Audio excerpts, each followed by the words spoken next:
I'd like to call the meeting to order. This is a full Board of Education regular monthly meeting. It's November 10th, 2021. Welcome to everyone. To get started, why don't you please stand and join me in the Pledge of Allegiance. I pledge allegiance to the flag of the United States of America and to the republic for which it stands, one nation, under God, indivisible, with liberty and justice for all. So will you please take the roll call? William Baumgart. Here. Corey Montiel. Here. Greg Dietz. Here. Amanda Roddy. Here. Kelly Piasek. Here. Patrick McCaffrey. Here. Anthony Zenobia. Here. Karen Reinacek. Here. Joseph Como. Here. And Sue, have we been properly posted? Yes, we have. Thank you. You're welcome. Tomorrow, as you know, is Veterans Day, and I'd like to share a quote with you. Some people live an entire lifetime and wonder if they have ever made a difference in the world. But the Marines don't have that problem. Ronald Reagan. Thanks to all those who have served our great country. Moving on to our bright lights. Tonight we're going to have from Waukesha North High School a presentation on our e-binders. Could our North High School representatives please step forward?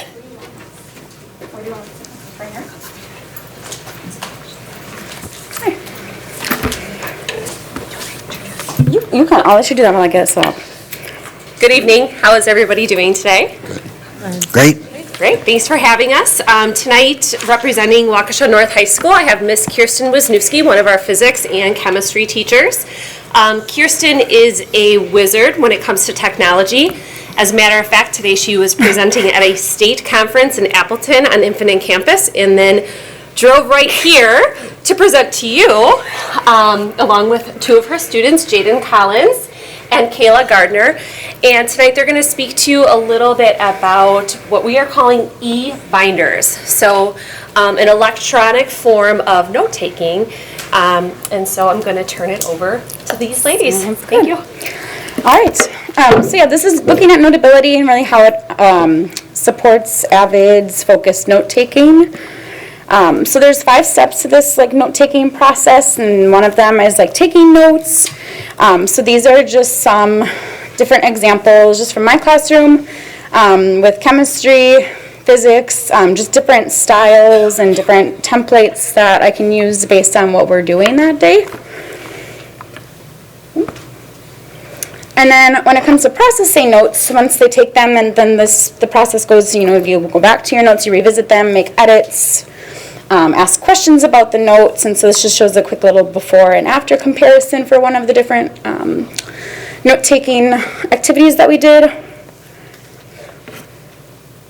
And then they can also then connect their thinking, so there's just some, again, templates that I use within my classroom. That way the kids don't have to redo those templates on their own and on a paper format. It's already done for them, and then they just have to put their thinking onto the paper or onto their iPads.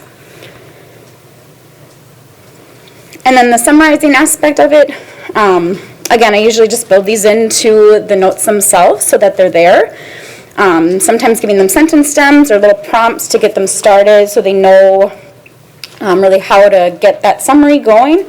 So they're not focused on that, but they're focused on the content and talking about what that content means for them. There you go.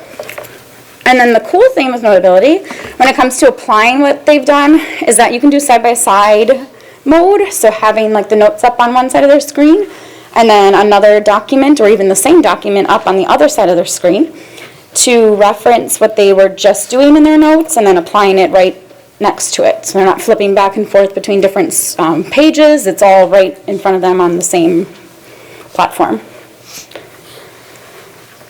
And then some little tricks that we use within Notability. So one, the side-by-side, and this just shows, the top one shows a flow chart that we use for analyzing graphs, and then a graph practice next to it. And then the one below it shows just a reading with taking notes directly next to the reading as well. And you can like independently zoom in on each one, and it's pretty cool.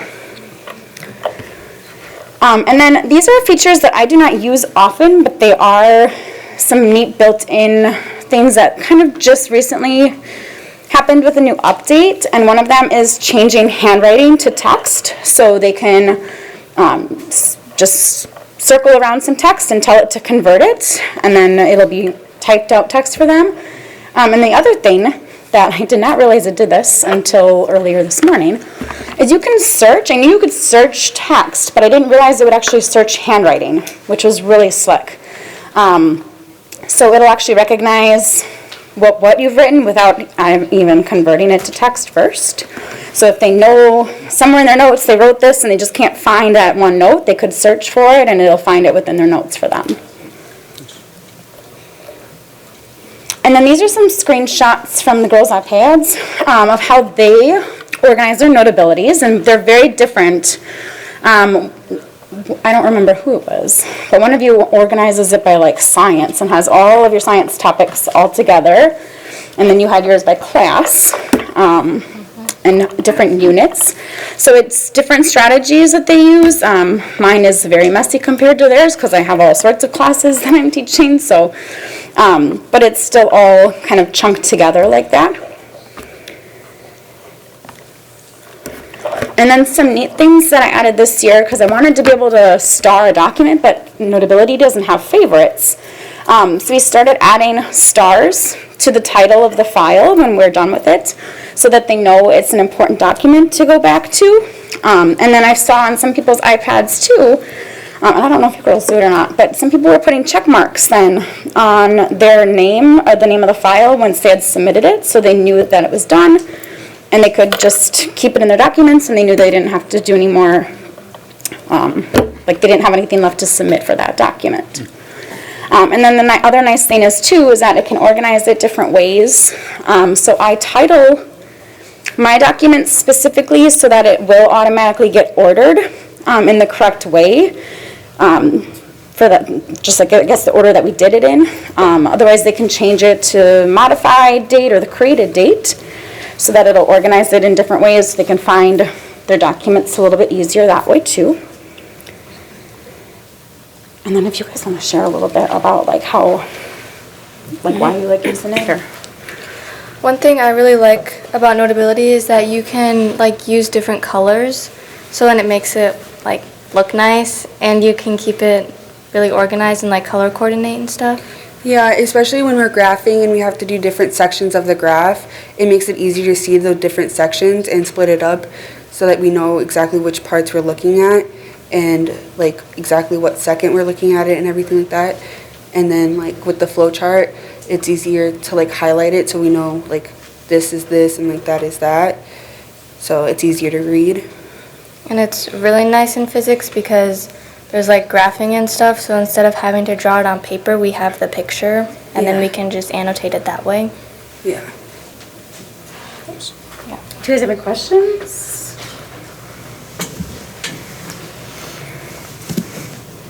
No? Any questions at all? I have a question. Yeah. So, I'm assuming you can take handwritten notes too. So can you kind of talk through, and this is probably for the students, can you kind of talk through how you, or when you choose to do handwritten notes versus on your iPad? Combination of them? Or are you strictly more iPad, or? Well, I prefer paper, but that's because I have really fun like pens, so I make it nice that way. Mm-hmm. But I like taking notes on Notability and physics more because of like the graphs and the charts, and it just seems easier. Yeah, there's definitely other classes that I would choose to like write notes on paper, like English when we have to write like a word and then a definition, or like math when we have to like write out an equation, because then I can make more space for myself like on paper and like space it out how I want it. But Miss Wisniewski like pre-writes the notes so that it's easier for us to like just like import them into Notability and then just take the notes that way. Okay. Yes, Mr. Bungware. I guess the question I would have would be, when and where did you find this new process, and is it widespread now in your school, or is it just being tested? Just like if it's widespread or not. Basically, we have it in BB9, like the notes are in BB9 and we import it into Blackboard, and most classes use that kind of format. And like in a lot of my classes, that's how we take notes, and we have the option, which is nice, so that I can choose what I want to do. And then, so we just go into BB9, find the notes in the specific unit, and we just import it into Notability, and we take our notes. Because when we get the notes, it comes from a PDF, so then we can import the PDF into Notability. So you two have obviously gone into this pretty solid. Are there other kids struggling with it, or no? Not necessarily. You're very think positive so. about that. I mean, we've been doing this for a while now. We started taking notes like that since COVID, and so now we've kind of gotten the hang of it, so. Okay. If I may add to the girls' response, with becoming an avid site of distinction, Yes. There are many different graphic organizers that we use to scaffold across all content areas. And so one of the resources I provided to our teachers at our back to school in service was I created my own e-binder and shared it with them, in which they were all able to make a copy. And so we had a wide variety of the different graphic organizers that we use. So for example, 2-column notes, 3-column notes, writing reflection logs, things of that nature. So instead of our teachers having to make photocopies or having students fumble through their binders looking for this graphic organizer or that graphic organizer, at the beginning of the e-binder, there's links to all of these different graphic organizers. So then the teachers can pick and choose while they're planning their lessons which graphic organizer would best provide a scaffold for their students. And then for our students who are more advanced or need that challenge, they can choose which graphic organizer may work best for them while they're taking their own note-taking. Because the idea is to teach our students how to take notes, so when we send them off to college or into the workforce, they know how to do that independently. So I would say that it's something that we've seen great growth on since we have gone virtual, because we were kind of forced into that situation in March of 2020, but there's been some great growth because of it. Thank you. Okay. Dr. Piasek? Thank you. Just a quick question. I've been using Notability for a long time. It's a really impressive tool. It's come a long way. I'm glad that our students are using it. Taking notes or writing on a tablet can be really tedious unless you have the right stylus. Are we providing styluses? They're high-end styluses with the hand subtraction. Like, are we making sure that all the kids have a stylus to use? or- I don't use one, and I actually prefer not to, but that's just like my preference. I guess I don't know. Okay. I don't know. We are not providing them for the students. Are you girls using a I stylus? use or- one. I used to use one and then I lost it. That happens to me too, I guess. Okay, thank you. I mean, and they can range from $5 to, I've seen Apple ones over $100, so but that's a great point. Other questions or comments? All right, thank you for your presentation.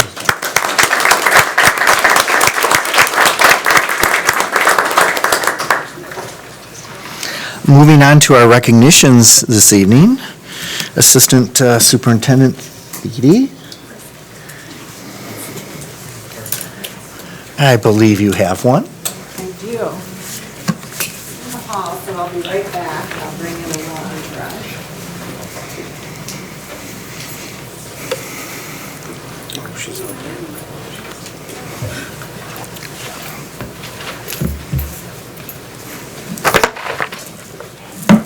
Okay, then it's gonna hang right here. Okay. Good. Well, this evening's Employee Recognition Award for November is being presented to Laura Lesala. So Laura's right here. So Laura started in the School District of Waukesha in 1988 and is currently a kindergarten teacher at Summit View.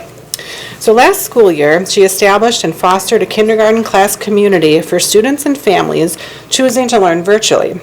So this community was not just Summit View students, but students from various schools throughout the District of Waukesha and their families.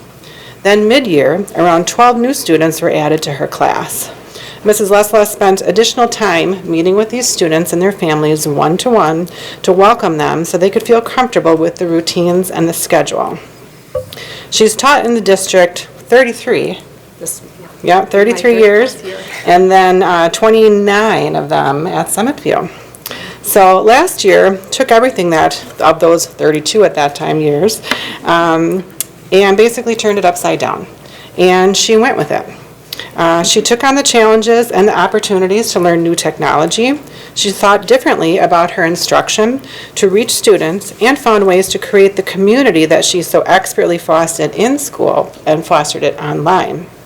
Parents and guardians had reached out to share how much they appreciated the creativity, patience, and energy from Mrs. Lesla. They shared their joy in hearing about their child's progress because it is like she really knew who they were and really knew their heart. So Laura learned Blackboard 9 and Google Classroom to a point that not only functioned for her students and their families, but now is also a model for other teachers at the primary level. Now back that we're teaching in person, she's applied her learning and experiences from the past virtual year by engaging her families through the use of virtual home visits and frequent family communication. The strength of these homeschool relationships has shown to benefit her students' growth and achievement as learners, readers, and artists just in the first few months of school. So on behalf of the School District of Waukesha, I would like to congratulate Laura Lesla on being selected to receive the Employee Recognition Award.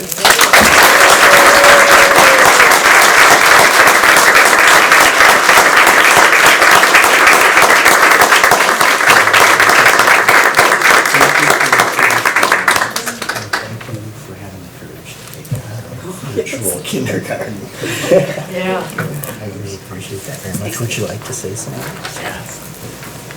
Congratulations. Nice job.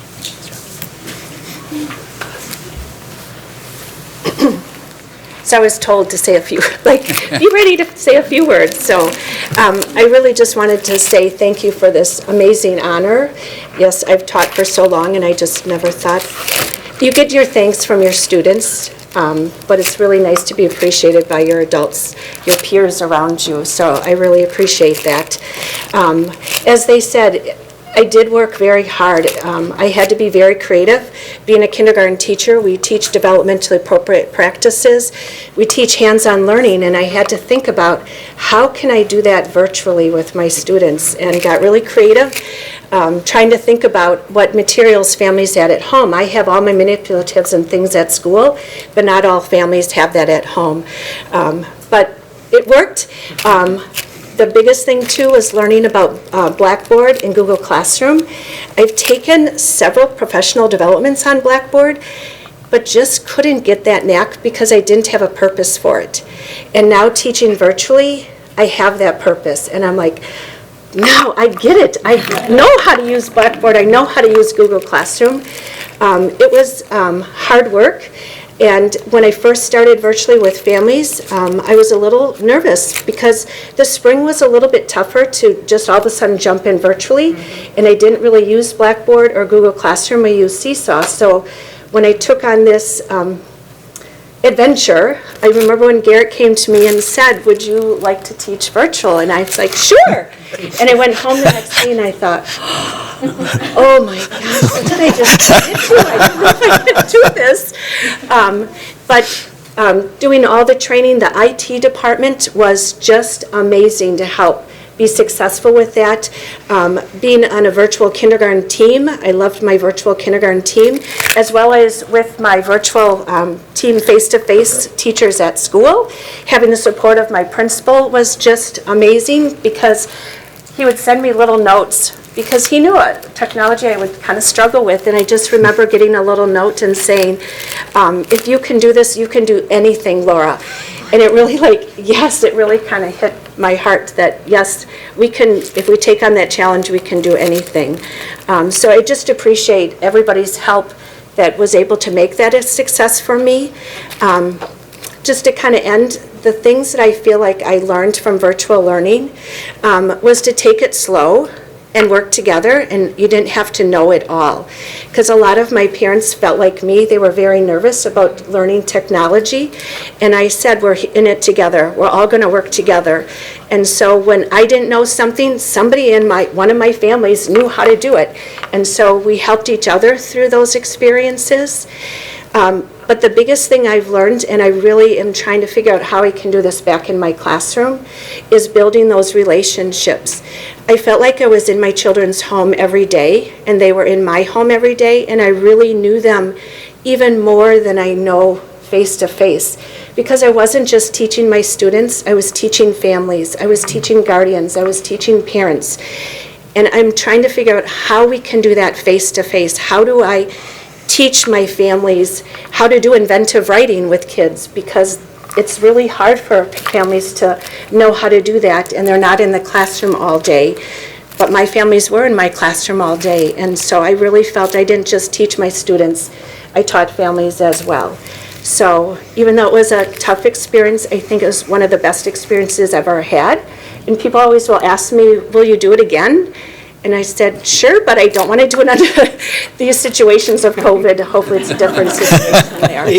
But thank you so much for honoring me. I just feel so honored to be here and represent the School District of Waukesha. Thank you and congratulations, Laura.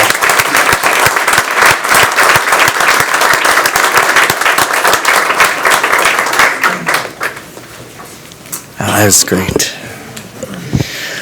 Moving on to our student representatives from Waukesha South, giving an update on their high school. Roman in Nawa? Did I pronounce your name right?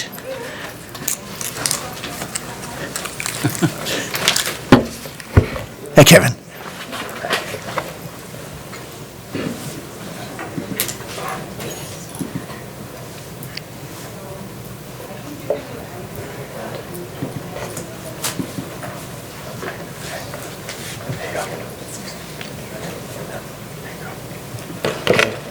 Welcome. Hi. Hi. How are you tonight? Good. How about yourself? All right. You ready to go? Yeah. All right. All right. Thank you guys for being here this evening. It's nice to see the faces again. Naja and I are both proud and excited to announce everything our school has to offer. So let's get the show on the road. First things first, since May of 2021, Waukesha South was named Avid National Demonstration School, an honor only 3 schools out of the entire state of Wisconsin has received. And in fact, just yesterday, we had a national conference where I got to participate in a student panel alongside my peers, Giovanni and Meredith, and also alongside some administrators in the building, and we got to answer questions about the Avid program itself. A conference in which over 130 people from across the country came to attend virtually, and all in all, great experience. Adding on to the Avid program, last year we had 2 Avid elective graduating classes with over $3 million in college scholarships collected. Additionally, we had 7 full-ride college scholarships, and if you look at the picture on the screen, you can see some key takeaways, such as 225 AP classes taken over the course of 4 years, as well as 100% of Avid students believing Avid helped them become a better student, and Avid helped them develop self-advocacy and organizational skills. And again, as someone who's in the Avid program, I can definitely attest to this. So this year for the 2021 National Merit semifinalists, we had 3 students from our engineering academy, Owen Antheline, Hassa and Harsha Gadipati, and they were the semifinalists. So for the Milwaukee Bucks team, we have 2 students that have gone or do go to South that have made the team. We have Amanda Garcia, who graduated in 2018, and Deanna Frick, who is a senior right now and graduating in 2022. And although it was a COVID year, that didn't stop many students from excelling academically, both in the classroom and in their standardized tests. Of these students, Owen Antheline scored a perfect 36 on the ACT, and among others who scored in the top 30s for their ACT. Awesome stuff. Additionally, both the engineering and health academies earned PLTW's Distinguished High School Award, an award only one out of 204 high schools, I believe, could claim. So awesome stuff once again. And now athletics and activities. So for football, in our very first football game of the season, we were playing Janesville Parker and tagged Tedeoka through a Hail Mary with, I think, 4 seconds left of the game, and we won 36-30. No, that's North. I think it was 34-32. And then Dylan Guckenberger, who is a senior, caught it. And then we also beat Waukesha North 35-31 for the first time since 2015. For boys soccer, the boys won their first round of regionals 5-4 over Milwaukee Pulaski, and overall a winning record of 10-6, as well as winning the 18 Berlin West Invite. And lastly, they have a large number of returning athletes for next year's season, which is always good to hear. For boys volleyball, this year our boys team combined with Waukesha North, they had an overall 15-12 record, and they placed 4th in the regional seed. And I think they also hosted a tournament at South. As for girls volleyball, this year we won our first round of regionals against West Allis Central, and we also hosted a tournament against Milwaukee Ronald Reagan and West Allis Central, which we won first place in. And then also we hosted a tournament which was a boys and girls tournament. And we had quite a few schools there, so basically how it worked was the boys and the girls team that were the same school would be competing against different teams, and their scores and their record was added up, and whichever had the highest score and highest record won. And our team and the boys' Waukesha Fusion team both got first place. For girls tennis, our girls beat crosstown rivals Waukesha West and Waukesha North, which is something you always want to hear. And then sophomore Delaney was also an honorable mention all-conference athlete. For girls swim, the girls swim team took 2nd at the conference swim and dive meet this year. They also will be hosting the WIAA State Swim and Dive Meet on November 12th and 13th. For boys and girls cross country, the girls won the Palmyra Eagle Invite, which is a 14-team invite, as well as returning 7 of their 8 varsity letter winners. And for the boys, varsity took 3rd at the Shorewood Invitational, and the JV took 3rd at South Milwaukee Invite, with 6 of the 7 runners running season best at the WIA sectional tournament. As well as for girls golf, the girls golf hosted the WIAA regionals and finished 4th out of 8 teams, as well as placing 5th overall in the conference. For our Spirit Squad, which is referring to our cheerleading and dance team, this year we have over 65 student athletes involved at some level on the Spirit Squad. So the varsity cheer team won state this year in the co-ed division, and the JV cheer team got state runner-up in the JV division. The cheer team is also hosting the annual Southside Showdown on December 11th with around 600 athletes registered to attend. As for dance, they placed 10th in state at their with their prom routine, and they also got 1st this last weekend at the Sabre Showdown in Franklin. For Student Council, we had the Fall Spirit Week running from October 4th to the 8th, and let me tell you, this week was action-packed. Thursday night, we had the return of the Powerpuff game, which, who else but the seniors winning, of course. And then on Friday, we ended the school day with a pep rally in the gym with things from Hungry Hippos, musical chairs, we had a dance-off between students and staff, and finally 3 lucky students got to pie a teacher in the face. I was one of them. I got to pie my wrestling coach. It was the best day of my life. There was pie all over the floor. Pie all over the floor. But the fun didn't end there. Right after school, we had the return of Southfest, where there was games, food, prizes, and a bunch of fun. So celebrating everything South. And for the dance-off, we had them wear big bobbleheads of people from our administration.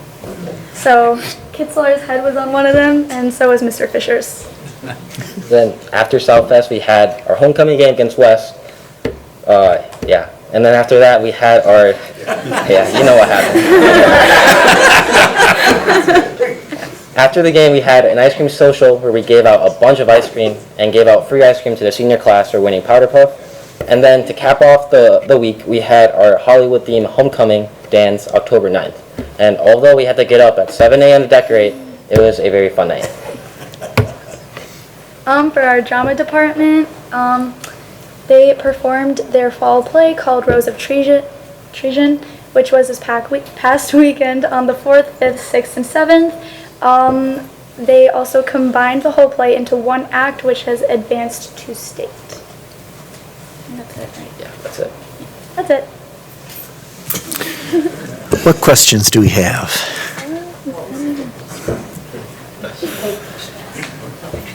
Yeah, Mr. Bungbar. You guys go to school too? No, seriously, we do like to know kind of what your plans are. You showed us some great things, including leadership and ability to speak with people, which is important, by the way. What are your individual plans for the future?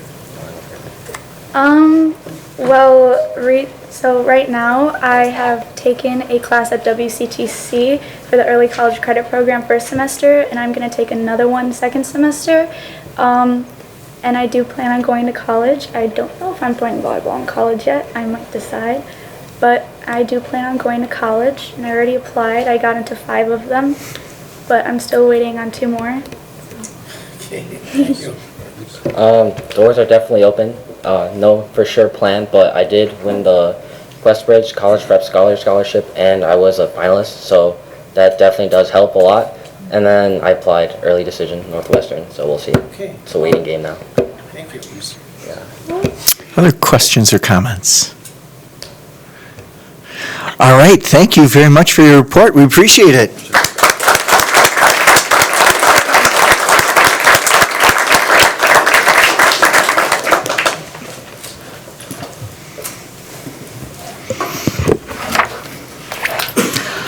Okay, we're now at the section of our meeting where there's an opportunity for our citizens to address the board. Each individual will be limited to 2 minutes tonight. Normally, we allot 30 minutes in total, but we can expand that. We do have 34 speakers, so we'll give 2 minutes to each of the 34 speakers this evening. At the 1.5 minute mark, we have our new technology available tonight. So there's a timer up on the screen back here. I think it's going to tell us when we're at the 1.5 minute mark so that you can wrap up your comments. We expect all speakers to honor our time limit, refrain from using any inappropriate language in any manner, and be respectful in their comments. Speakers who do not meet these expectations may be prohibited from speaking at future Board of Education meetings. We also expect that the audience will be respectful of the speaker and of the board, and refrain from responding with verbal comments, cheering, applause, or other behavior that will detract from the meeting. Please note that no obstructions can be created between the board and the audience, and the area behind the speaker and podium will be cleared during the public comment time. Also, in order to respect our speakers and meeting participants, please silence your phones at this time. The first speaker tonight is Paul Rees, and will be followed by Gigi Mikshul. Paul, welcome. Good evening. We got a room, anyone? Now, in your AP 11 English composition course, one of the subject matters in the new textbook that you are looking at is propaganda. This is one of my favorite subjects. How do you change or mold a portion of society's views to match your own? Tonight, we're going to be talking about 2 of the tools that are commonly used, signs and flags. One reason propagandists like to use these tools is to give the appearance that a minority viewpoint is a majority viewpoint. And for the useful idiots, this is often enough. Another way signs can be used is if you can get, if I can get you to go along with this, then I can get you to go along with that, i.e. incrementalism. See, I don't think a sign hanging on a classroom that declares itself a safe place is going to make you feel any better about yourself. As long as there's a sign hanging on a bathroom door saying, you can't use this one. See how fast I was able to get from here to there? See, if you can get a person to twist their logic and reasoning just a little, then you can set them on a path to twist it all the way. Now, if you choose to go down this path, there is no way it does not end without boys being allowed both into girls' bathrooms and locker rooms. Now, tell me again about safe places. Mr. Siebert, do not pull a McCaffrey. Thank you. Well, thank you. Gigi, followed by Rebecca Flaherty. Hi, Gigi. Hi. The Waukesha School Board has probably had a couple hundred students, parents, and teachers come and talk to them about why the signs and other things the school board has done affect students of Waukesha. The rules the school board has passed has given people the idea that it's okay to use slurs, harass, and even act on hate crimes. It has gotten to the point where students are terrified to go to school because they're afraid of what might happen to them. Students are risking getting kicked out by their parents just to talk to you about how wrong it is what you're doing. You have heard so many stories on what has happened to kids in the district, but you continuously do absolutely nothing. Only a few of your members have actually tried to help. I also would like to thank Mr. Dietz for putting this signage on today's agenda. Now the school board keeps saying they're making plans and talking about it, but talking about it is taking 3 months. Multiple students have come up to the school board and said they don't feel safe at school. You say you're listening, but we know you're not. You continuously say the same answers that don't even answer our questions. We have been so patient with the school board, and I don't know about others, but I'm done being patient. You have sat there and done absolutely nothing while students have expressed to you how they are scared for their lives. You say you care, but do you really? If you actually cared, you'd help the students who need it. So my question is, what do we have to do to get you to hear us? Because it's very obvious you could care 30 less seconds. about the students of Waukesha, the Waukesha School District. Thank you. Okay, thank you. Rebecca, followed by Michelle Halaska. Hi, Rebecca. Hi, I'm Rebecca Flaherty. I had written a whole speech for tonight on achievement, but what I have seen here and in the media made me shift course.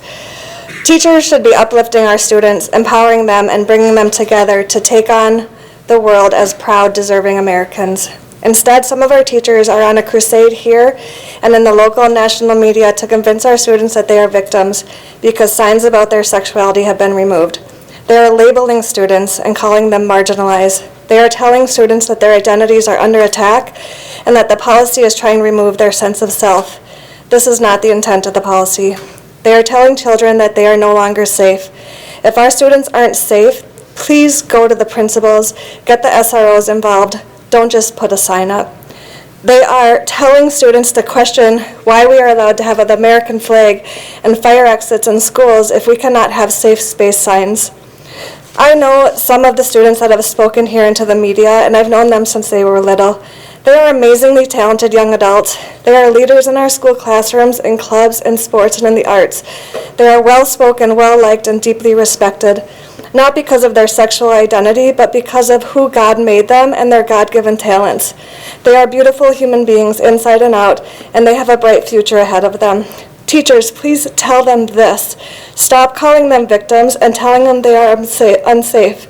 If you see incidents that make you feel they are unsafe, report it and keep reporting it. Don't just 30 put up a sign. seconds. Teachers and students should report all bullying. Administration should enforce our strict anti-bullying policies.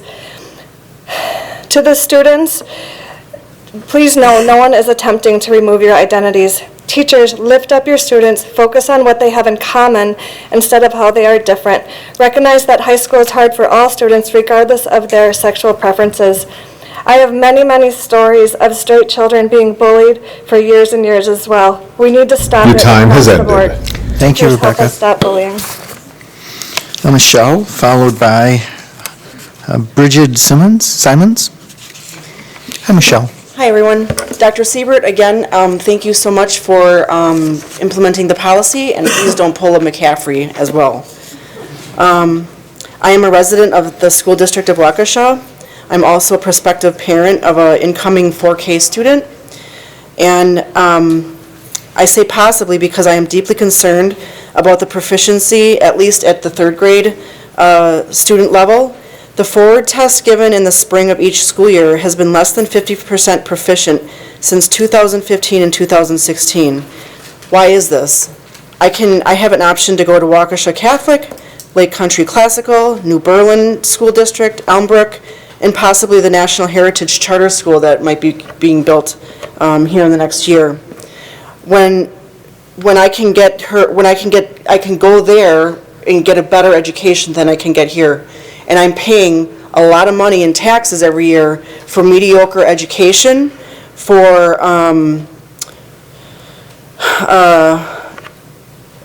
smut that's being allowed in our libraries, and curriculum that tries to indoctrinate our children through either whether you want to call it critical race theory or culturally relevant teaching. Signs are an outside controversial issue, and they don't belong in our schools. We live in America. We have one flag. 30 seconds. And that is the American flag. Any other flag causes division and not unity. Thank you. Thank you, Michelle. Bridget, followed by Chris Androsky. Welcome. Hi, my name is Bridget Simmons. I'm a freshman at Waukesha West High School, speaking as a member of the LGBTQIA community. I could say a lot of things about what's happening in our schools, about what I've experienced, what other students have said to me, but I'd rather not get too emotional, so I'm just going to try and bridge a gap, because I feel like a lot of members of other communities who aren't part of the LGBTQIA have a lack of understanding of what we go through. So I'm going to speak from something that all high schoolers understand. When you walk into your first day of ignition at Waukesha West High School, there's a line of cheerleaders who scream and say, "Yay, you!" And you feel like there's a target on your back, like all the spotlight is on you. That's what being an LGBTQIA student walking into West High School every day is like. You feel like there's a target on your back because there aren't signage anymore that point you in the right direction of feeling welcome and safe. There are students who call you slurs in the halls, students who deface signs and drop them in front of you at lunch, students who threaten you every single day. That's what I have to experience every single day, being someone, part of an LGBTQIA community that is protected by the federal government. So please, I 30 beg seconds. you to look back on this policy. This isn't helping anyone. All this is doing is spreading pain and hurt. Thank you. Thank you. Chris, followed by Jenna Loshman. Hi, Chris. Hello. I'm the Reverend Chris Androsky, United Methodist clergy and Waukesha resident. I stand before you today with Christian and interfaith colleagues to demand an end to the discriminatory implementation of the signage policy. At last month's school board meeting, we heard parents, teachers, and community members plead for the creation of safe space in our schools, as well as parents who suggested that sexuality be kept out of our schools completely, as if that is possible, desirable, or healthy. In the midst of those voices, I found hope in the students. Every single student who spoke asked you for the same thing. Everyone asked you to stop the discriminatory and predatory implementation of this policy. Everyone asked you, demanded of you, the creation of a learning environment that is safe for their whole being, body, mind, and soul. Every single one sought not only for themselves, but also for their peers, space that would welcome them and reduce harm. As I listened to them, my heart ached with their pain. My heart ached with the knowledge that only weeks before, one student had tried to end their own life because of their struggle with acceptance. My heart ached with the news that one act of intimidation and bullying against a young friend of mine had happened days before. My heart ached with their pleas to simply be accepted for who they are so they can feel safe in their own schools. And yet, I was filled with hope because I saw a generation of young people who were still leading in spite of the discrimination. I saw 30 hope seconds. because it was clear to me that these students are not only the future leaders of our world, but they are the current leaders of this community. As a minister of the gospel who believes that God created this world and all that is in it, as one who stands in the pulpit every Sunday and asks people to do as Jesus did and called us to love our neighbors and care for those on the margins, I am pleading with you to listen to those who are on the margins and then to act on their behalf because they are the ones who are leading us into the future. Your time has ended. Thank you, Chris. Jenna, followed by Maya Minor. Hi, Jenna. Good evening. My name is Jenna Leschman. Others of you may know me as Jay. As an openly queer student, I take the issue of discrimination and harassment very personally. I have faced some of my own experiences of being targeted because of my identity. I've faced very similar situations that others have previously come up here and spoken about while in tears. Tonight is my first time speaking at a school board meeting, and I came here because I knew I needed to stand up for myself and the others in my community. I am a 9th grade student here on a Wednesday night instead of doing my homework, speaking here because our district refuses to support and represent us. I'm very fortunate to have been raised in an accepting, safe, and supportive house, but I understand that not every child has that. These signs once represented our diversity, acceptance, tolerance, and respect. Our district prides itself on these values, but we cannot demonstrate them because of the signage ban. I am urging the board members to allow us to display these signs again by reversing the superintendent's signage directive and do the bare minimum by keeping their students safe and making them feel respected and welcomed. The board's ignorance to the students' safety and comfort has brought more harassment and unrest within the schools. I support the teachers and parents who want to create a safe and inclusive environment and to stand in opposition to the administration's directive that does the opposite. I will always support inclusion and respect in these schools and continue to stand up against harassment and bullying that has led to many of us to take this situation seriously. Thank you. Okay, thank you. Maya, followed by Kaylee Williams. Welcome. Hi, I'm Maya and I'm a junior at West. Before these meetings, if you searched my name, you wouldn't get anything about me. Now most of what comes up is me talking about this issue. I, a 17-year-old high school student, have put myself out into the world and let them know that I'm part of the LGBTQ community, something that many people go their whole lives keeping a secret because it's not safe. I don't speak as publicly as some of my friends either. I and many of my friends have had to put ourselves in potential danger by hateful students and adults because you guys don't understand. You don't understand the daily struggle of being called slurs in the halls, people laughing at you, kicking your seats, threatening your life for something you can't change. Multiple friends have had to take down their signs or bumper stickers because homophobic kids crowd around their lockers or their cars to intimidate them, and it makes them worry about their safety. School should be a safe place, and it's not. Classrooms should be a safe place, and they aren't. We need these signs to at least know which teachers are safe to report these to. This is the 6th meeting I've talked to, not including when you've come to schools or scheduled personal meetings. Hundreds of Waukesha kids have attended meetings now, including the ones at school, and they have spoke out against this. You still aren't listening. When we ask you what you're doing to help this, you reply, "We're listening." We've been talking for 3 months. We've been saying the same things for 3 months. Nothing's happened. You're just saying you're listening to say you listen. When we talk to you about the bullying, you respond, "Reported incidents are the same as 2019. That's not good either. At least these signs help us know what teachers to talk to. They help us cope, and they help us feel safe in an unsafe environment. Thank you. Okay, thank you, Maya. And Kaylee, followed by Allison Kalinsky. Hi, Kaylee. would like to take a quick moment to address my shirt. My shirt says make movements, not announcements. It's something I try to live by when I'm put in roles of leadership, and it's something you should all try to live by as leaders of this district. This Monday, I was gaslit by Mr. Siebert and Mr. Cook for about an hour. If you Google the definition of the word to gaslight, it means to manipulate someone into questioning their sanity or how sure they are of something. For Mr. Cook and Mr. Siebert sat for 50 minutes listening to the issues that dozens of queer students had brought to their attention. How many more children have to recount their suicide attempts? How many children have to recount their visits to psychiatric facilities? How many more students have to tell you they are scared not to go to school? How many more students have to feel unsafe? If you need solutions, I'll provide a few for you now. 1, allow all teachers and students to show their support for students of any background publicly.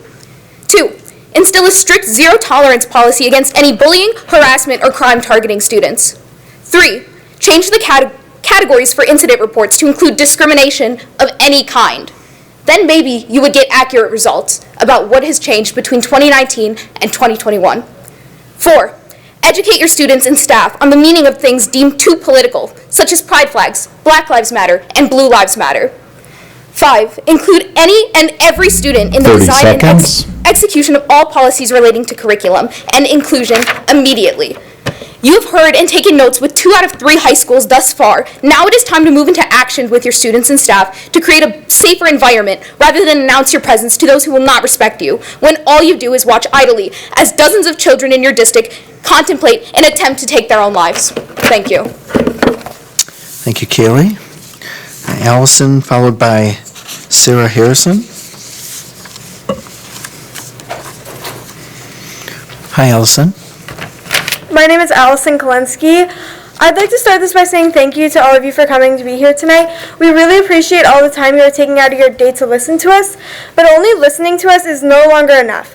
For 3 months, we have been telling you solutions that we need, and yet we have seen very little progress. We understand that you're all very busy, but after 3 months of this debate, you should have had at least a little bit of a future plan rather than postponing plans of action. During meetings with the superintendents, we repeatedly asked questions about what they were doing for this cause outside of just listening to students, what students could do to get this topic more recognized, and what the next steps for resolving this issue could be. These questions were continuously ignored, and the unclear answers that we were given were never fully answering our questions and deflected the conversation away from the original topic. We realize that what is being done for the issue is not enough, and we can no longer tolerate being ignored much longer.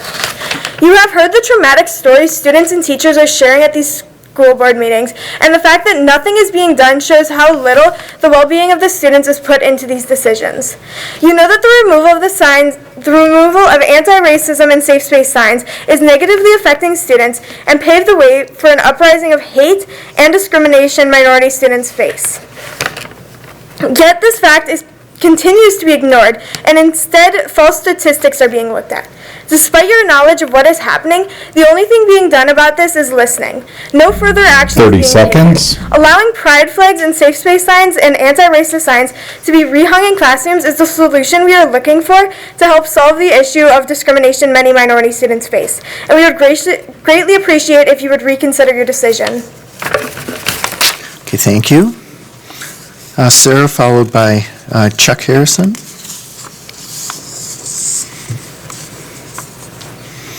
Welcome, Sarah. Thank you.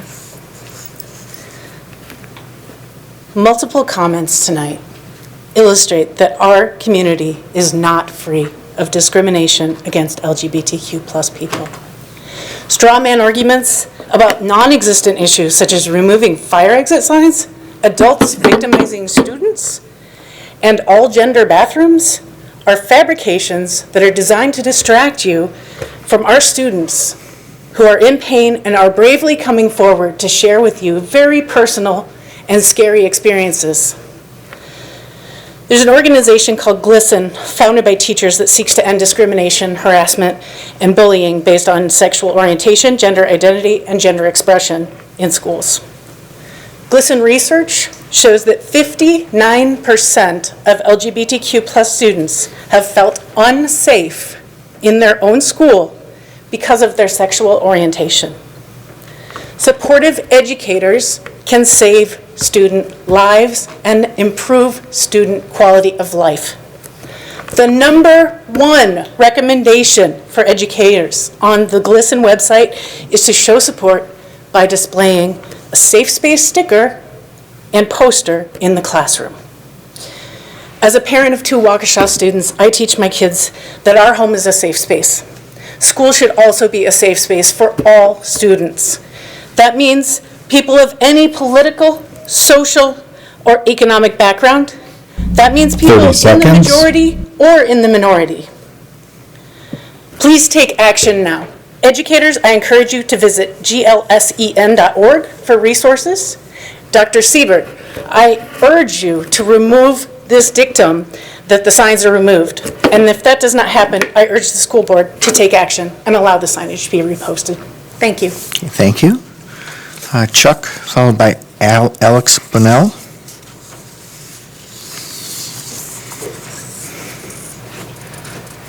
Hi, Chuck.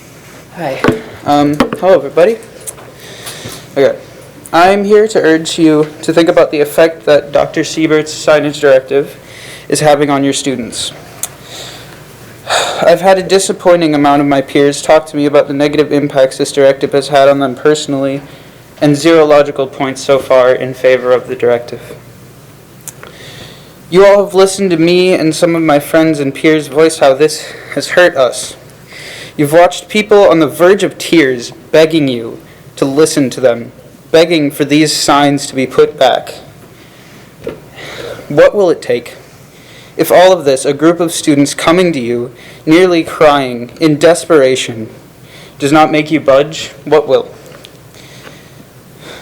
Everybody who's come to you in opposition to this directive deserves a response. We called for your action and received nothing as a sign of you hearing us or listening to us, aside from Mr. Dietz moving this to the schedule today, which I thank you. Please, everybody, do your job. Please listen to us as a community, as your community. Please listen to your students, and please show them that you care about them. Thank you. Thank you. Alex, followed by Carrie Kozlowski. Hi, Alex. Hello. I am Alex Bonnell, and I am a junior at Waukesha West. To start, I would just like to say that students have seen the greatest impact of these signs being taken down. Therefore, I ask you to listen to us when regarding to issues that affect us. We have suffered in more ways than I can count due to the culture created in schools this year. Starting with the signage. When the signs were up, they were a physical representation of all minorities and symbolized our safety in the district. However, now that they have been taken down, that much-needed reminder is not there. This caused a normalization of bullying and belittling of students like myself. I have walked through the halls and heard slurs and gay jokes that are very hurtful, and with this rise in bullying, many of us don't feel safe. And I know, some people believe that having no representative signage equals a neutral school environment. However, I cannot agree. Those signs give students the freedom to be themselves and to not worry about how our teachers or other students viewed us. But now, that is all many of us can think about, even to the point where it can get in the way of our education. When signs were up, the schools had a sense of community, where all students could feel like they belonged. People learned by example to come together and support all people of all races and sexualities. They allowed for students to get the education they deserve. And if you guys genuinely care about our education, you'll put the signs back up. You'll give all the students what they deserve and need to succeed, including LGBTQ+ and POC students. Thank you. 30 seconds. Thank you. Carrie, followed by Stacy Keene. Hi, Carrie. Good evening, Board. This is my first time publicly speaking at a meeting. I've emailed many of you on several different topics as it relates to what is most important to this district, which is the education of the children.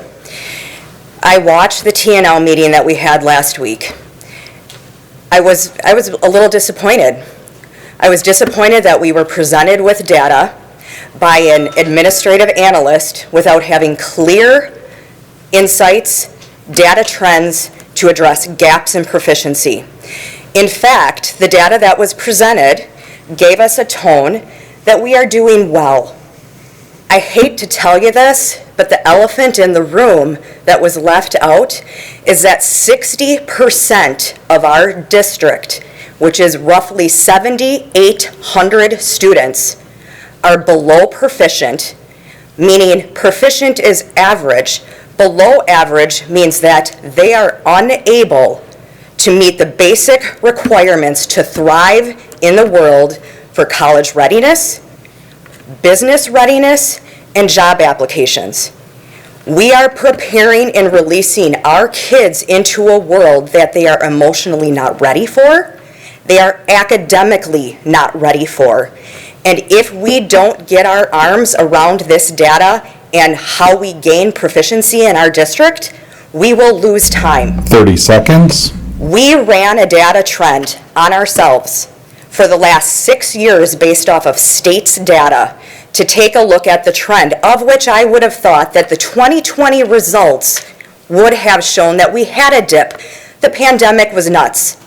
What it showed is that we have a trend. For the last 6 years, we have continually maintained roughly a 60% rate of our students not being. Your time has ended. Thank you for your time. Thank you, Carrie. Stacy, followed by Christine Boundy. Yeah, that's me. Okay. Hi, Stacy. Hi. First, I'll start with thank you, Dr. Siebert, for creating a neutral learning environment. It's the best thing for all students in the district. Many more than you know support you in this decision. But now it's time to move our sights to improving proficiency for all students. As the last speaker alluded to, only 39% of our students are proficient in reading and only 41% are proficient in math. Also, only 40% of our kids are college and career ready. I understand we will never be 100% proficiency, but we can all agree that these numbers are unacceptable. What is happening? This isn't a COVID phenomenon. This has been going on for years. And our third grade reading results for last year are horrific. Only 35% of our third graders are reading at grade level. How are teachers being supported to help catch these children up? Did we hire more classroom aides in the elementary schools with the extra relief funds? How are we helping these kids? How are we helping our overwhelmed teachers get their hands around this? If you can't read, nothing else falls into place. What is being done by the administration to help get the families into the schools? That kindergarten teacher spoke wonderfully about how important this is. I would guess the number one indicator for a child's success is how involved their parents are with their schoolwork. I would like to know how you're working to help partnership with these families. I am hopeful with the new makeup of school boards changing around the country to a more balanced arrangement, we can finally focus on proficiency and achievement, having age-appropriate books and getting our kids ready to succeed in life. Those of you who have been on this board for so many years, it's time to answer for the proficiency failures. And by the way, I found another book today that is disgusting and in every single middle school. Your time has ended. Thank you, Stacy. Christine, followed by Erica Kochansky. Hi, everybody. I want to start out tonight. I know everybody doesn't agree on everything, but maybe you'll agree with me on this. I think all the students that came out here tonight and spoke publicly, I think they all should get extra credit.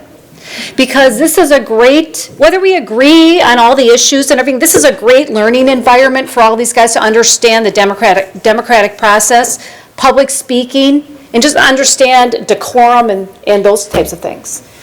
The other thing I want to say is I believe for somebody that brought this up, I think it might possibly be in state statute or it's a general thing that because this is a public building, we put flags up. They're public buildings owned by the public, and that's why we put flags up. I heard a lot of kids tonight talk about bullying. and they're talking about signs. I want to encourage anybody that's bullied for any reason to report it. There's a mechanism for that in the school district.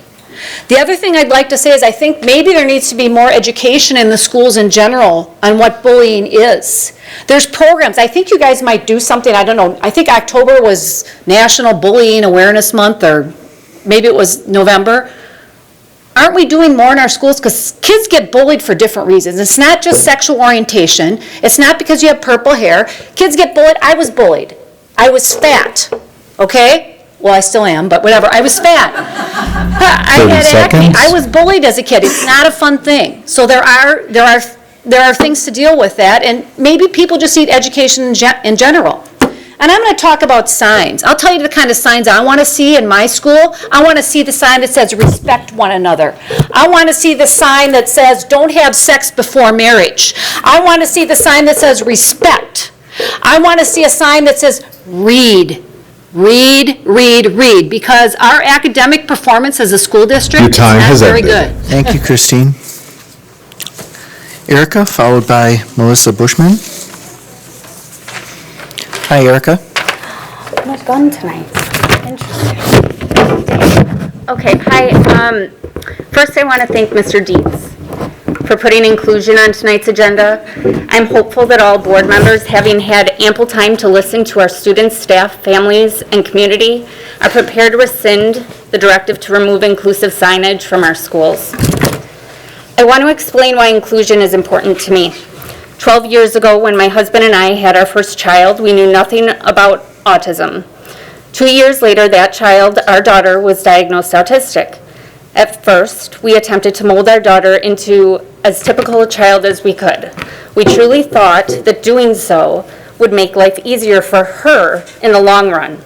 Most of our doctors and therapists thought the same thing. Our hearts were in the right place, but unfortunately, we had it all wrong. We never stopped seeking out more information to better understand and support our daughter. Eventually, we crossed paths with autistic adults, individuals with lived experiences, who challenged us to consider another perspective, that teaching children to mask who they are, to be accepted, causes real damage. They taught us that our focus should be on embracing the underrepresented children and normalizing difference, not making our daughter into someone she is not. Now we teach our daughter about typical behavior and the often unfair consequences of not behaving typically, 30 but seconds. we do not teach her to be typical. We allow her to be exactly who she is and work to provide her with the supports and accommodations she needs to be successful in a world not designed with her in mind. We do not question, judge, or remove the supports and accommodations she needs to feel safe and be successful. We search for them. We utilize them. We encourage her to do the same. And I encourage you to do that for your students. Your time has ended. Thank you. Melissa, followed by Samuel D'Amico. Hi, Melissa. Hello. Good evening. The signage directive was enacted in response to an incident involving disruptive students wearing thin blue line and military flags to counter the students celebrating Pride respectfully. Instead of redirecting or punishing the disruptive students, administration penalized the peaceful. That is oppression, defined as the state of being subject to unjust treatment or control. Instead of taking care of the problem at the source, administration made a harsh, sweeping directive that is hurting your students. Administration has said that they are hearing from both sides. But the way I see it, there are very certain few parents and community members that don't even have kids in this school district that have significant influence over the board and administration. There have been hundreds or even thousands of community members and parents and students that have voiced their opposition to the harsh signage ban. Why aren't you listening? What are you waiting for? My ask to you tonight is for you to listen to the people most affected by this ban, the students. Please ask Dr. Siebert and Dr. Cook how many students are speaking out against the welcome signs. Ask him about the stories that they're hearing in the schools. Ask them if the signage ban is hurting or helping. Ask them to reinstate safe sign spaces. I also wanted to touch on another 30 thing. seconds. The certain influential few are now very concerned about performance. But in my opinion, if we weren't so focused on micromanaging teachers and using resources to reclassify 4 books, we would see better student achievement. Thank you. Thank you. Samuel, followed by Monica Whaley. Hi, Samuel. Hi. Good evening. So tonight we've heard, I think, a couple people saying that they would encourage every student who hears something, experiences something, or sees something to report it. We have a lot of great teachers in our district. However, when things get reported, not every time does something happen. There's been a lot of times, more than I would even care to know, that something has been reported and nothing has happened. Tonight I would like to speak once again in opposition to the superintendent's signage removal directive. We have heard at FNF, TNL, and policy, and here at the full board meeting, students speaking to the Board of Education, some in tears because they feel strongly and passionately about this issue. Students that would have never come to speak here if it wasn't for the signage directive. That shows how much this issue matters to students. We've heard from teachers talking about how they are proud of students for speaking, and they want to provide an inclusive, respectful, and tolerant environment for all. And yet the superintendent took those supports away, and the Board of Education has been silent until tonight. While administration didn't care what students, teachers, and parents, or even the Board of Education thought prior to the decision being made, we are making our voice heard now. Over the past 3 months, over 3,000 teachers, students, and parents have signed a petition started by the Waukesha Alliance for Education. We have heard from collectively 100 to 200 students, teachers, and parents speak at this podium about why they oppose this directive. And I'm sure every member has gotten a lot of emails. 30 seconds. I know I've sent a few myself to Mr. Montiel, Mr. Como, and Dr. Piasek. All, of course, have been ignored. Dr. Siebert, Dr. Cook, members of the Board of Education, we haven't come to this meeting to ask for something impossible, unreasonable, or unprecedented. We are asking for the simple request that you listen to us. We need to stop saying one more meeting, one more month, or give us time. You have had 3 months. This needs to be done now. Thank you. Okay, thank you. Monica, followed by Edison Berry. Hi, Monica. Hello. This is my story. I've been teaching in this district for 9 years. In those 9 years, I've had 6 principals. I've had 5 summary years, and this year will be number 6, through no fault of my own. Our program, WTA, went from 5 teachers and 7 assistants to 3 teachers and 4 assistants, with the same amount of students, an average of 38. In this time, 3 of my coworker friends left the program due to extreme health issues, 1 to dangerously high blood pressure, 1 to a stroke, 1 to an amputation. I've suffered the loss of my nephew to suicide 7 months ago. I've had 2 medically fragile students die. I've waited frantically outside of South High School after a school shooting, not knowing if my daughter was okay.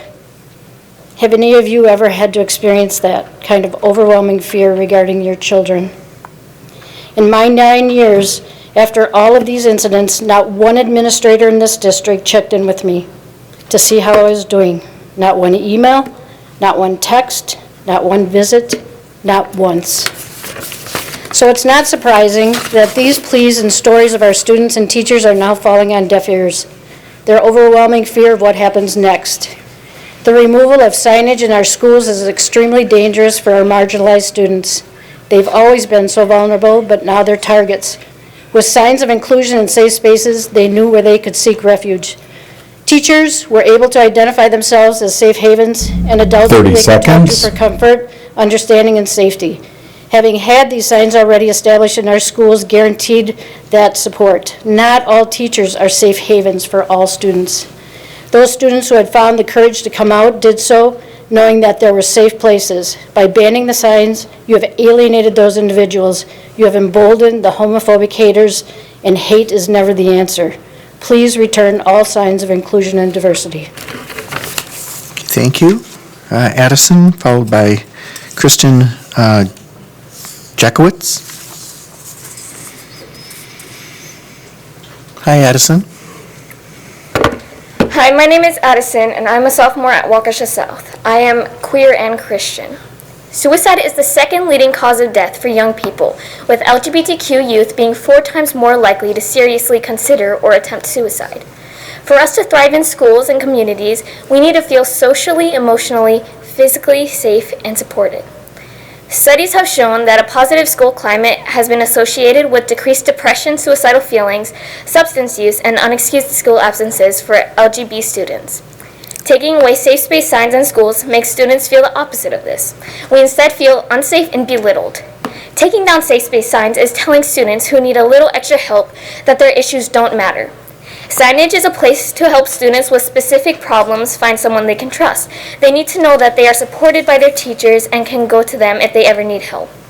Signage is not banning white or straight students from depending on their teachers. Its purpose is to remind us that help is there for everyone if we need it. Taking these signs down is saying that all students have the same experiences and need the same treatment.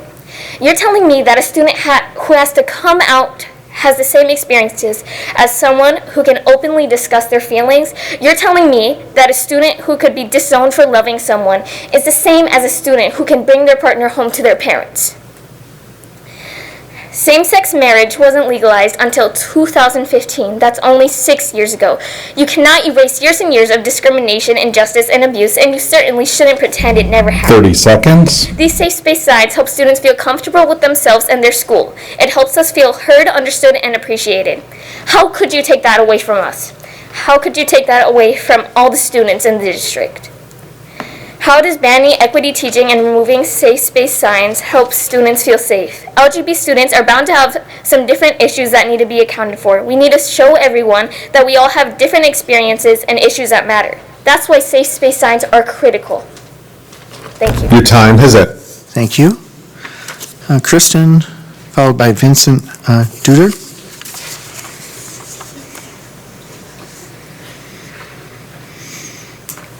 Hi, Kristen. Hello.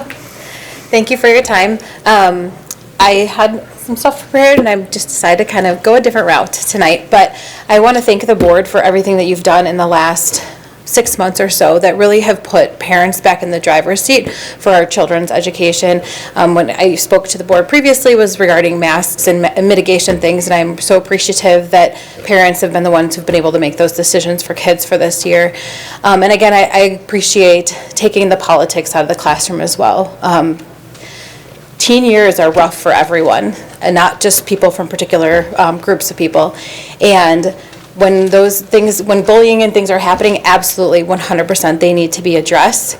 But I appreciate the board keeping the politics out of the classroom. Those conversations need to go back to parents. If kids are struggling with things, yes, report, but then have those conversations with parents, and I appreciate that the board is and Dr. Siebert has kept that position with keeping politics out of the classroom. And I also know that my 2 high schoolers greatly appreciate that as well, as much as we've heard from high schoolers who have felt certain signage represents them. I've also heard from high schoolers who feel like the American flag is what best represents all of us, and so they appreciate that being the one flag that remains in our classrooms. So thank you. Okay, thank you. Vincent, followed by Shelley Kindry. Hi, Vincent. Hello, I'm Vince Duterre, Waukesha resident, father of a student at West. I've got a few points for tonight. Inclusion sign ban was unfounded. 2, industry is doing a much better job than our schools for inclusion. 3, we need action and reparation now. The issue is truly about being decent, inclusive humans in accordance with our district policy and allowing teachers, if they so choose, to reinforce that message with a sign. The policy in question, on my shirt, has been in place for years, and the inclusion signs as well, and some even for a decade. I could understand if an administrator saw a new sign posted that they felt was in opposition to the policy or its intent, and remove it immediately, as they would just be enforcing the policy. No need for a ban. In this case, the unfounded ban is taking away our teachers' ability to express the support they have shown for years for all their students, including non-straight and non-white students, with a visible sign. Sure, it's non-curricular, and something they're not obliged to do, but if you've been listening over the last months, you know that what our teachers bring to our students is not just in the textbooks. One key question is, what brought about the idea this summer to also ban inclusion signs? The policy did not change in that regard. It seems beyond obvious that a child is not going to be able to learn as well if they can't feel safe in school. Just like the company I work for, and so many others, they know that their employees will do better if they can bring their authentic self to work and not have to be worried about hiding part of themselves for fear of some sort of consequence. Unfortunately, our school system is now intentionally deciding to fall behind industry. Shouldn't our school be preparing our kids for the 30 reality seconds. of today's workplace and/or college? These signs are harmless and non-political, and now the removal has had real detrimental impact to our students, as evidenced by those who have been willing to come speak at these meetings. Based on the commonly known fact that bullying and such things are often unreported or underreported, we can deduce that what we've heard is merely the tip of the iceberg of the real damage so far this school year. With that in mind, we need action now, as it's already too late. Your time has... Thank you. Shelley, followed by Keith Best.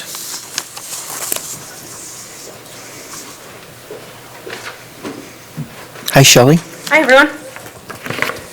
I'm Shelley Kindra. I'm a parent of a high schooler at North High School who is a member of the LGBTQ plus community. I'm going to give you an analogy. At the end of my street, there's a two-way stop sign. Every driver knows the expected behavior. The sign means stop. I understand that the stop sign doesn't actually make anybody stop. So anybody's talking about signs, how important signs are, and whether signs actually do what we want them to do, I understand that. Well, let's talk about this. If tomorrow that stop sign was gone, I would still stop there out of habit, but others would certainly drive on through. Now, if the city publicly ordered those stop signs removed, everyone would be certain that stopping there was no longer the correct action. Drivers would be sure not to pause, and some might even accelerate right through the intersection. Drivers would assume that the previous message of stopping there was the wrong one, and accidents would certainly occur. See, removing a sign publicly sends a message that the entity who put up the sign feels it is no longer a true statement. This is the situation we have here now in Waukesha. We have a public directive to remove all signs welcoming diversity in students in combination with the cessation of all equity activities. This sends a terrible message at a time we really need healing in our schools.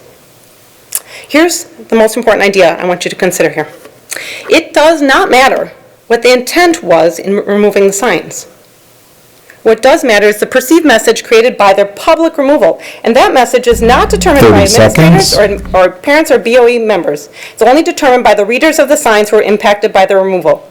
Those students, those who rely on a safe place to learn. While the intent surely was not to harm students, we have heard from students what the removal of signs previously welcoming them means to them. They are perceiving the messages that they are not welcome and they are not in safe spaces where they can learn. The intent was not to harm, but that is the effect. If you've been truly listening to the voices of students impacted by the message, what they are perceiving, Your time has that ended. should be enough to tell you what to do. Thank you, Shelley. Thank you very much. Keith, followed by Amy Menzel.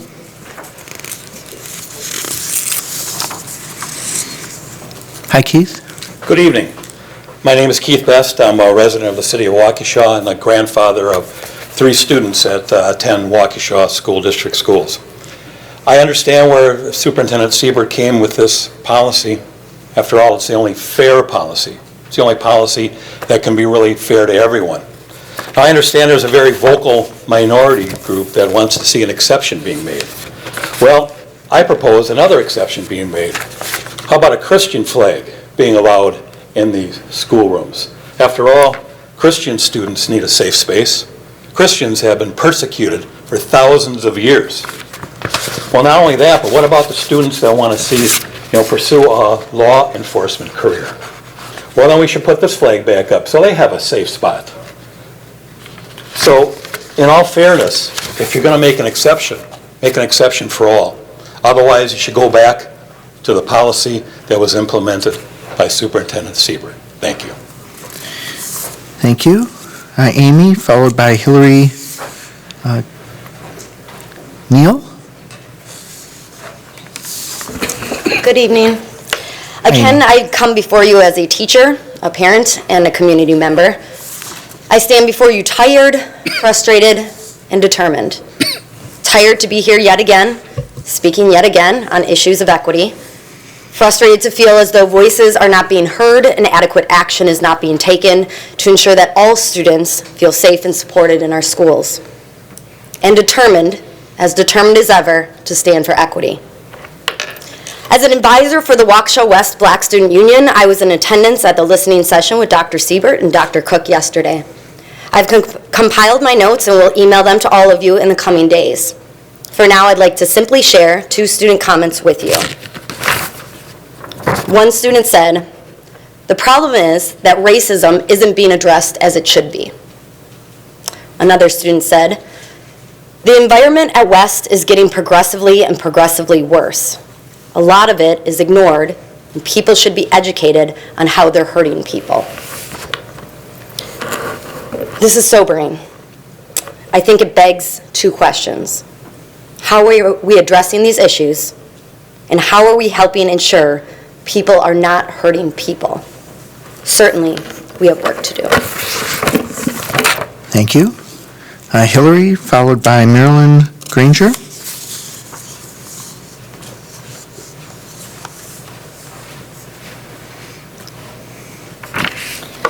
Good evening. I'm a middle school teacher in the district, and I know that currently the district signage policy is a pressing topic, a topic I've spoken about in the past. However, tonight I'm here to talk about teacher workload. The past few years of teaching has not been easy with COVID. Not only was last year completely unpredictable, but many new requirements and expectations have been added to our workload. At the same time, a lot of time has been taken away. Significant amounts of time. To begin, my class schedule went from 7 periods a day to 9. We start each day with students entering the building and our classroom at 7:10. This is 13 minutes each day, pre-COVID, has taken away from me. 13 minutes of my prep has been lost.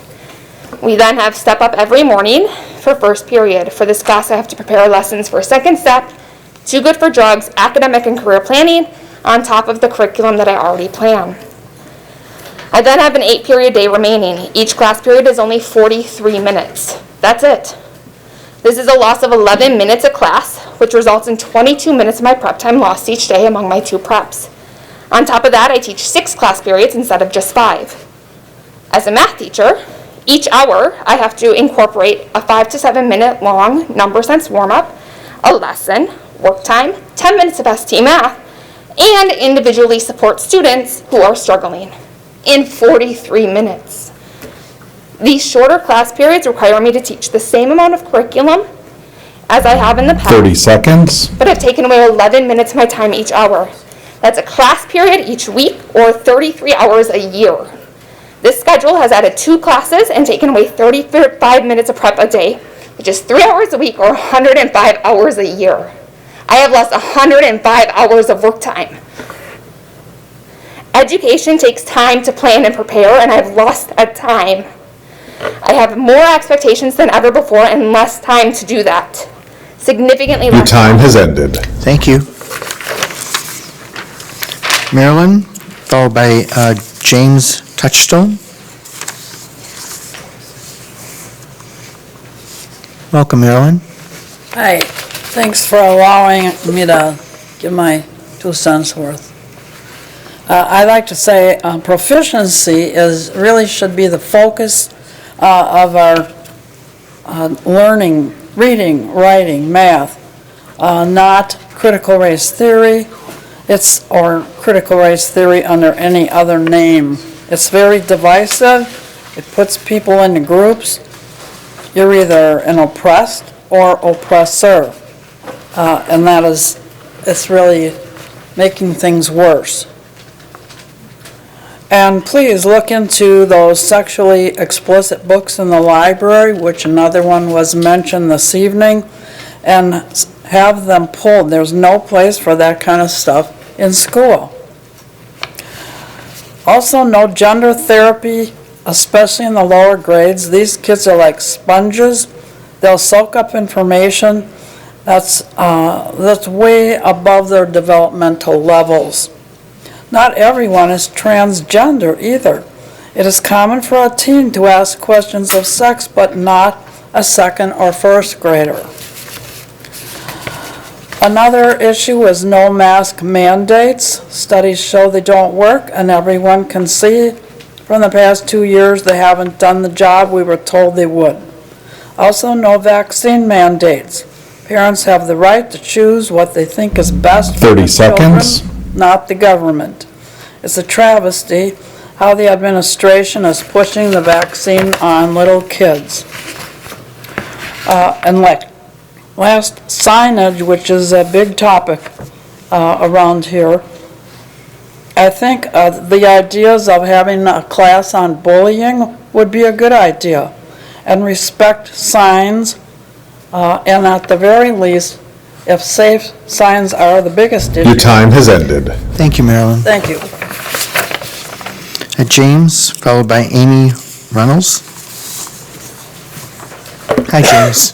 Welcome. Hey, good evening. My name is James.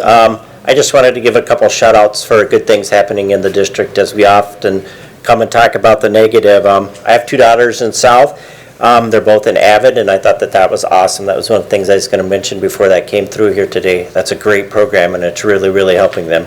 The second one is my daughter, and it was also, they stole all my thunder, was in the drama production of The White Rose, which is going to state with the one act of that.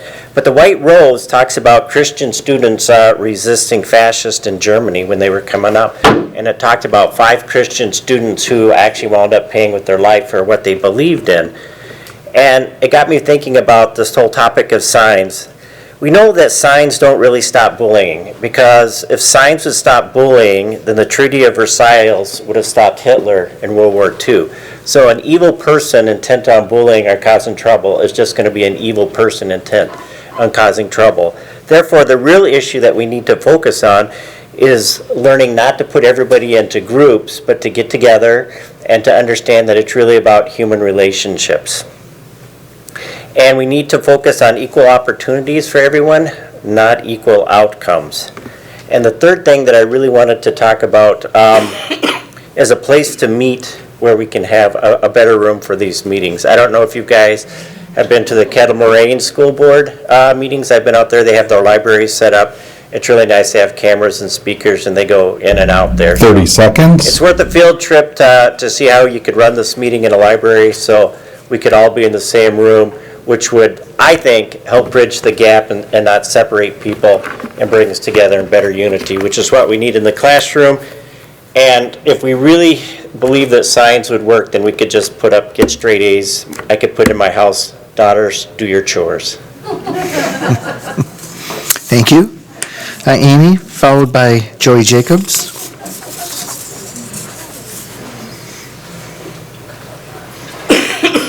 Hi, Amy. Good evening. On Monday, Dr. Cook and Dr. Siebert met with members of West's Gay Straight Alliance and the Wolverine Equity Alliance. Students were asked to share their stories and also propose solutions. As an English teacher and their advisor, I would like to use this opportunity to highlight the solutions they so courageously proposed. Number 1, to address the increasing incidence of bullying and harassment, students ask that the school district make public a zero-tolerance policy against bullying and harassment of students of color and students who are part of the LGBTQ+ community. This procedure must be visible and openly discussed. Students must know how to reach out and who to reach out to. They must know that these reports will be taken seriously and consequences will be given. 2, students ask to be involved in developing signage that reflects the mission and vision of the school district of Waukesha to be, quote, a 21st century learning organization dedicated to equity, innovation, excellence, and collaboration. These signs, like our curriculum, should mirror the diversity of our student body. I will remind you of the long-used "This School Welcomes You" sign. And finally, these same young people ask that the district works actively and immediately to educate staff members on how they can become more welcoming and supportive for all students. Guaranteeing all staff members have participated in AVID culturally 30 responsive seconds. teaching pathway training this school year is a first actionable step. Ongoing professional development by persons trained in equity-focused education is another. And ensuring that all curriculum reflects national shifts and is culturally and linguistically relevant is another. Thank you. Thank you. Joy, followed by Mike Walsh.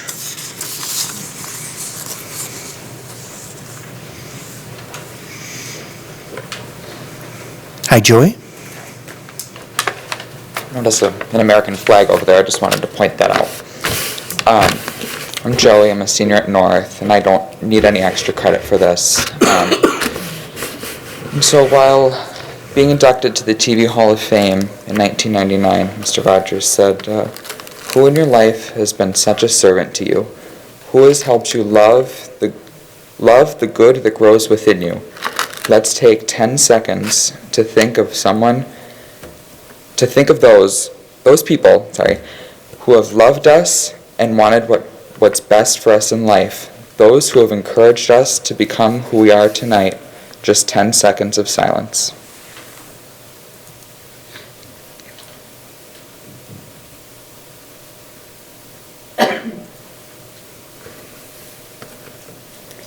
Some students in Waukesha have nobody. School's not a neutral place to begin with. When students are struggling outside of school, it follows them into school. We've seen the hatred students face walk up to this very podium. You'll say you can just report bullying. So what are you going to do about the bullying that took place tonight, right here? Something as simple as a piece of paper that says all are welcome could make such a difference in students' lives. Please do your job and meet the needs of Waukesha children. Thank you. Thank you. Mike, followed by Lori Schwalbe. Or Schwalke. Hi, Mike. Hey, everyone. Mike Walsh. The American flag is the most beautiful flag in the world. It is not a flag of oppression. And I'm actually a very proud American. I can tell you, though, that I'm not proud of the current state of America. I'm actually here tonight to talk to the students, and I often come here to talk to the students. And I can tell you that they actually probably think on the surface that I'm not here for you. I'm actually here for you. I'm more like you than you think. Much like Chris Bauman, who spoke earlier, I also was bullied as a kid. I'm not free of bullying. But at a previous meeting, there was a parent that actually was speaking about Facebook posts, and she kept the names out of it. I'm Mike Walsh. I'm one of the posts. I was the one about bullying. I want to help kids with bullying. You guys are being destroyed by the wrong side. You just don't know it, okay? You can't see it. We don't have a problem with how you identify. Okay, what you guys are being led to believe is the problem. Okay, the people that are leading you have a laser pointer. You're their cats. They're making you go where they want you to go. Okay, you are going to be their victims. We don't want you to be their victims. We want you to be victors. Okay, this is not a country of oppression. This is a country of opportunity. A parent was talking about people that don't have kids in the district and things like that. Well, let's talk about the Minocqua Brewing Company. They're not in the district. They're coming after you guys, right? Outside influence. Let's get real about the whole thing. I'm here as a parent, okay, of a kid who graduated. I'm here to help future American kids to do this. And you want to talk about racism? A 15 to 20% proficiency rate for Black and Hispanic kids? That's racism. Because it's groups like the Waukesha United and the Waukesha Alliance for Indoctrination that are causing these problems, that are bringing outside money into our district to bring you kids down. These parents that you say that are against you, the ones that are Republicans, right? They're here to uplift you. It's the test scores that are the problem. And our governor just rejected another one to point out, because they don't want to bring Your time has ended. the dignity. Thank you. Can we get back to Amanda's voice for this? Because it's much softer. Thank you. Lori, followed by Christy Miller. Hi. I'd like to take a few minutes tonight to thank the staff and administration at Waukesha North High School for always being there for my 4 kids. They helped not only them academically, but express kindness and support for my kids. Grandparents had passed away when their cousins who were from this school district passed away. These employees understood the roles as leaders, and they made a huge positive impact on my kids. But the problem of later, what I'm seeing, is that there's some teachers at North have lost sight of those roles as teachers. They've become extremely political and hence are making the environment a very toxic place to work at. I've interviewed some of the teachers. And they all said that there's a small percentage of teachers there that are making the majority not even want to come to school. The teachers were hired to teach a curriculum, and bless those teachers that are still able to do that. Tonight I want to be the voice of those teachers who encourage my kids to be the best that they can be, to encourage them to see their full potential. Kind of done with teachers who are pushing their agendas on our kids. And you talk about bullying, some of those teachers were on a Facebook page that made judgment calls of my 246'5" football player's son as a meathead or a dumb jock. You know what? He's got straight A's. Straight A's right now in college. 30 seconds. Thankfully for the teachers that believed in him, that didn't call him a meathead or a dumb jock, that didn't have this agenda being pushed. When I was a teacher, I didn't need any signs so that my students know that my class was a safe place. They just knew because I was a nice person and they were welcomed. Anyone was welcome in my classroom. Thank you. And Christy Miller. Hi, Christy. Hi. It's taking everything I have not to talk about science and talk to these kids, but I just want to echo what Rebecca said. You guys are beautiful, you're confident, you're brave, and you're more than science. You are.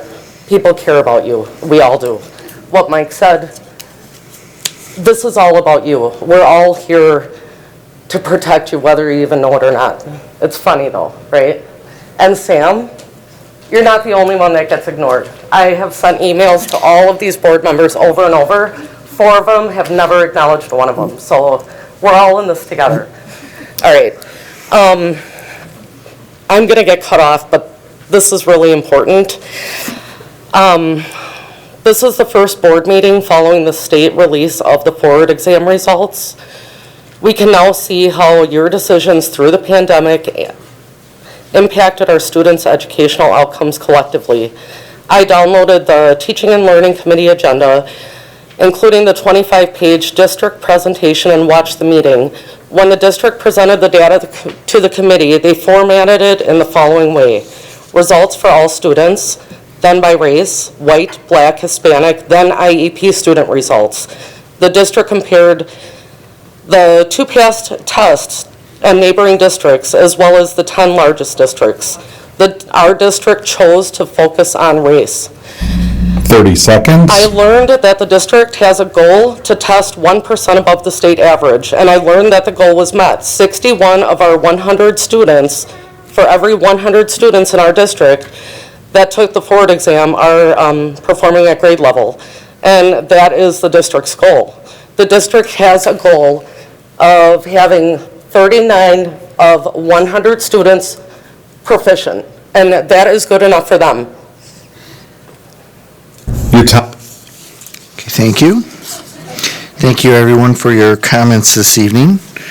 We'll be moving right into our minute approval. We do have 4 sets of minutes to approve. October 13th, a regular board meeting. October 13th, executive session. October 26th, special board meeting. And October 26th, we also had an executive session. I'd be looking for a motion for approval of these 4 sets of minutes. So moved. Moved by Mr. Montiel. Is there a second? Second by Mr. Bumgart. Discussion? No. Okay, Sue, please take the roll call vote. Corey Montiel. Aye. William Baumgart. Aye. Patrick McCaffrey. Aye. Karen Reinacek. Aye. Anthony Zenobia. Aye. Amanda Roddy. Aye. Greg Dietz. Aye. Kelly Piasek. Aye. Joseph Cohen. Aye, passes 9-0, Sue. Moving on to our communications and WEF report. Dr. Siebert, did you have any formal communications? I do not, Mr. President. Okay. And Mr. Montiel, do you have a Waukesha Education Foundation report? We do, thank you. The Waukesha Education Foundation had the biggest event of their year this past October 21st at the Marriott Hotel. Was the Evening for Education. It was excellent. We honored 2 excellent in Lifetime Achievement Awards, Dr. Todd Gray and Mrs. Diane Voigt, who were great examples of what the Education Foundation and the district strive for in individuals and educators. We wanted to thank the co-chairs, Felicia and Kim, and Janica and Melissa, and of course Lynette for all the hard work they did. The night went off without a hitch, and was fantastic. Casual for a Cause started again last week, thanks to Ms. Ettinger and her tireless efforts and reminders weekly. That's gone off very well so far. And we have begun scheduling and setting up and preparing for the WEF golf outing, believe it or not, for next year already, which will be at Ironwood Golf Course on Thursday, August 4th of next year. So WEF continues their good work, and things are progressing well. Thank you, Mr. Montiel. Appreciate that. Moving on to our charter school and program report given by Mr. Baumgart. Yes, regarding the Health Academy and the Engineering Academy this evening, I have been asked to share some data regarding these academies. First one dealing just, people were wondering who the presidents of the governance boards were. The Health Academy, her name is Haley Shepard, is president, and I understand she's a former student here. I don't have the details on her, but that much I know. And the Engineering Academy, John Nels, is our former president, and I just want to put my own words in on that. He was just a wonderful help to our kids at the Engineering Academy and the work he has done with the Academy Governance Board and with the kids. So John has left, and the new president he's left the presidency, excuse me. The new WEPA board president is, and I haven't met him, Chris or her. Oh, no, it's Chris Lucky. Male or female, I'm not sure. I just got this yesterday, so forgive me for that. Also, the question was asked about the boards, the governance boards. They meet quarterly. Participation by board members is very good or great. We do not, however, this is words coming to me, we do not, however, see much participation from community attending the governance board meetings. The last part of it deals with the information around for enrollment. With the Engineering Academy, we have 174 total students, roughly 35 to 45 running in each of the 9, 10, 11, and 12 grades. And the gender breakdown of the Engineering Academy is 80% males, 20% females. The Health Academy, also roughly 167 students, similar breakdown, running from 30 to 49, 9th, 10th, 11th, and 12th grades. And the gender breakdown for the Health Academy is kind of a flip-flop, not so surprising. 82% female and 18% male. And I just want to make a comment on this, the gender breakdown, because if you remember in June I mentioned that they were doing a project that would be presented to the public in little teams. This year, and maybe even the year right before that, they tried it, but this year they had those projects run with the Health Academy and Engineering Academy joining, the Health Academy presenting an issue and the Engineering Academy trying to help solve the issue. And that really got the genders mixed together and sharing ideas and stuff. So I thought that was a very, very positive thing that was accomplished by the Health and Engineering Academies. And I also want to thank Maria Yamato Kushi, who has helped present that information to me. So that concludes my report. Yeah, thank you, Bill. I appreciate that. I remember a number of years ago when we had just one female student at the Waukesha Engineering Academy. And so 20%, we've come a long ways, I think, there. And, the students get to choose. It's their choice. But I appreciate you updating us on these numbers, Bill. Moving on to our next general session item, and it's district signage. We have a discussion on that this evening, and to start off and to frame this for us, I'm going to hand it over to Superintendent Siebert. All right, thank you, Mr. Como, and thank you, Mr. Dietz, for your discussion request on this item. Dr. Cook and I are going to co-present this discussion with you, and We're going to cover all the topics that you had requested, and then after that, we'll be happy to answer any questions that board members have. So Dr. Cook is going to kick us off, and then I will wrap us up. Sure, thank you. So point by point, just going through Mr. Dietz's, but not necessarily in the orders. Dr. Siebert and I talked about, kind of the natural flow. The first question that Mr. Dietz asked that we wanted to answer was, why was the decision made?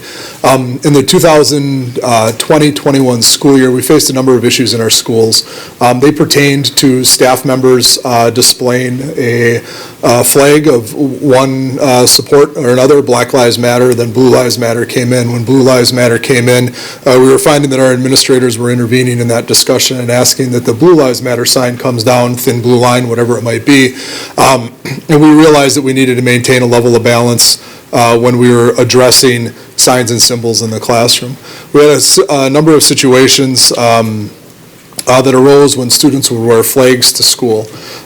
We would find one student group would wear a flag in support of a cause, then another student group would show up with a different flag in support of a different cause, or perhaps in a measure of protest. And when we started to deal with disruptions in school, our administration was intervening typically only when there was an opposite perspective brought into school. And again, we needed to get rid of those disruptions, limit those disruptions in our school environment.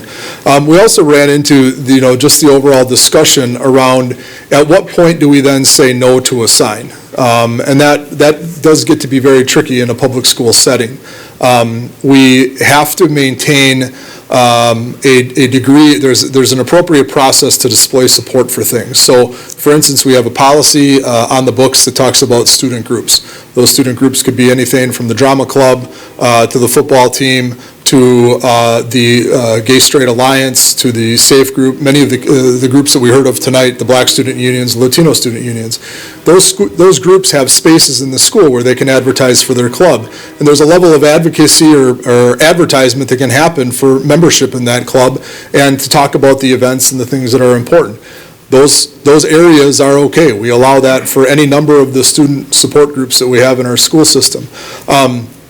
Where that does run into a challenge for us, though, is at what point do you say no? And because we have a board-approved process to say that this club is in place, our no tends to boil down in some instances to, is it profane, is it vulgar, things of that nature. Does it promote hate? Does it incite violence in the school? Those are automatic no's. But we also get requests, and we have had requests from outside groups or individuals in the community, and this goes back, this isn't just 2020-21, this goes back years, where they wanted to come in and promote, for instance, I'm trying to think of how many years ago it was, we had a group that wanted to come in and promote Wiccan in the school.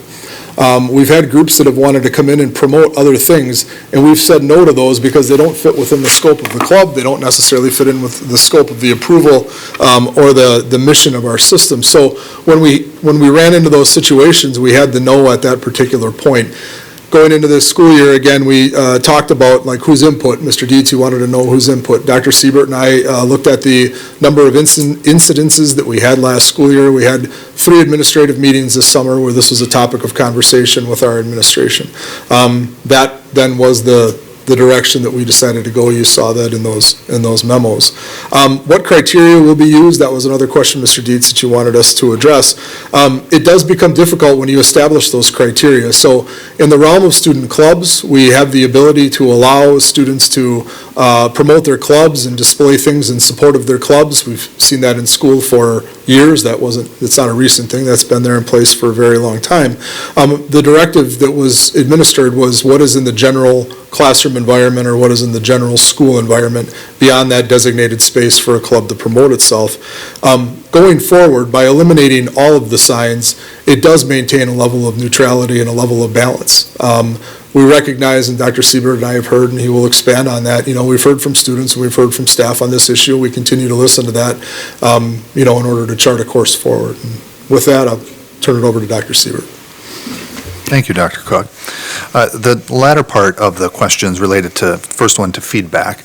And in terms of the feedback that we've received on this decision, it's been certainly a mix of perspectives on both sides of the decision. We have people who would like to see all of the signs back up, and that comes from the student, staff, parent, and community perspective. And we also have people who would prefer that the signs continue to be removed from both the student, staff, parent, and community perspective. In terms of next steps, Dr. Cook and I continue to have meetings in the schools, and so far we have met with various different groups that all have different names based on the school, but essentially they could be summarized as the Gay Straight Alliance, the Black Student Union, the Latino Student Union, and the student councils. And so what we're doing is we're trying to seek understanding and learn about the kids' school experiences.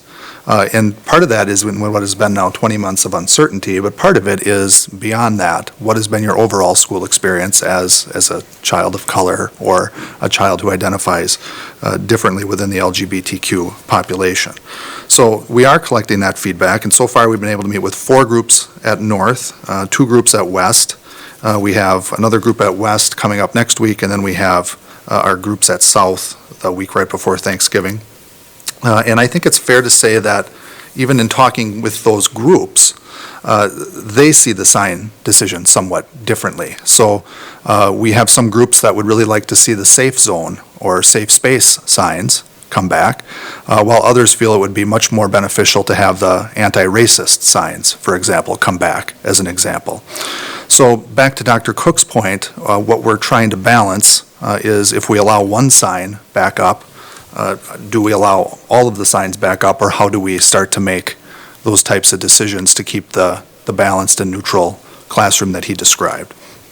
So I also wanted to point out that, we do still have signs up in our student services areas throughout the district. So that's our counseling areas, psychologists, so forth.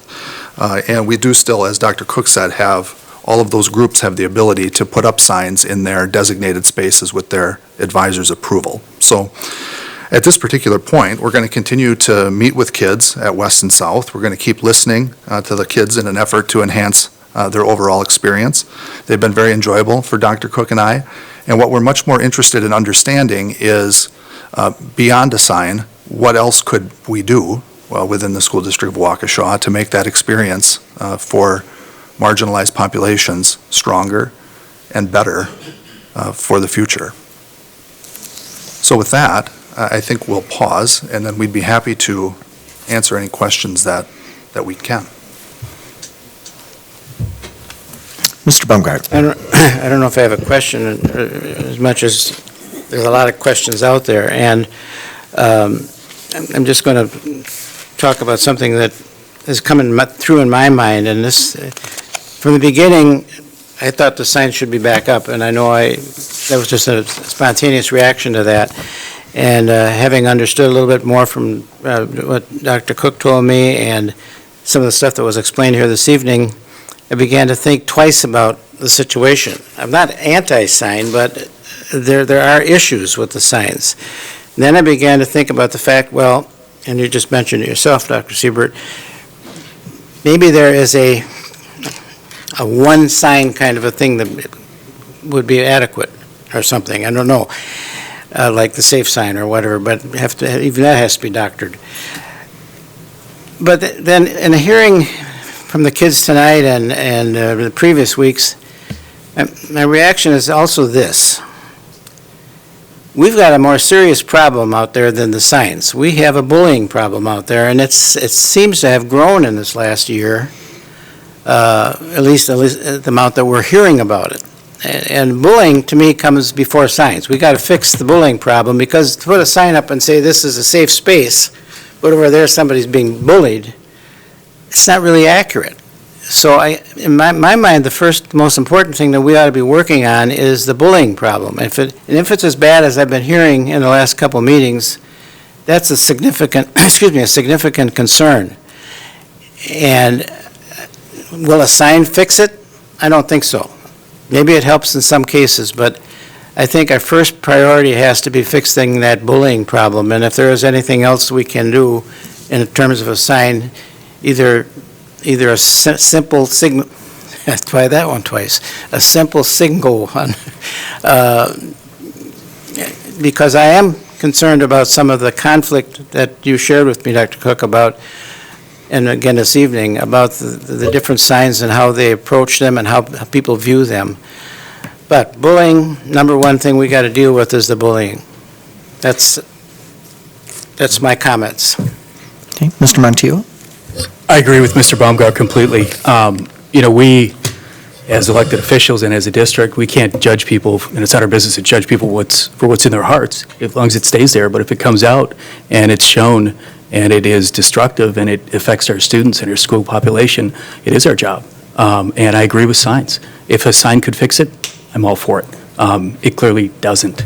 And the bullying problem has always existed. I've heard people talk today. I think all of us were bullied.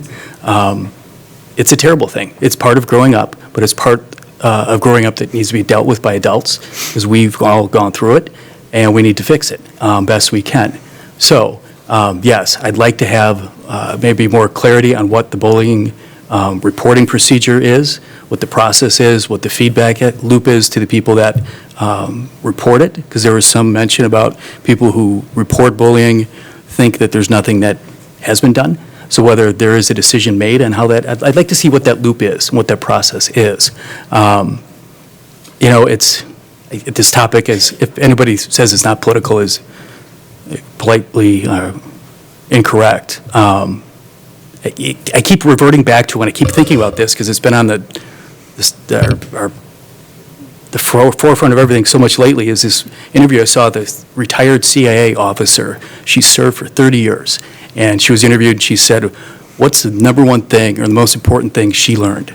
And she paused, and she said, no one thinks they're the bad guy, even when there are bad guys out here. So on both sides of this issue, people who support the signs coming back, people who support the signs staying gone, are doing it, I think, out of a place of caring and what they think is best. But what I hear among all those positions and all those statements and all the people who take the time to come here today is it's bullying. That's what we need to address. I agree with Mr. Baumgart.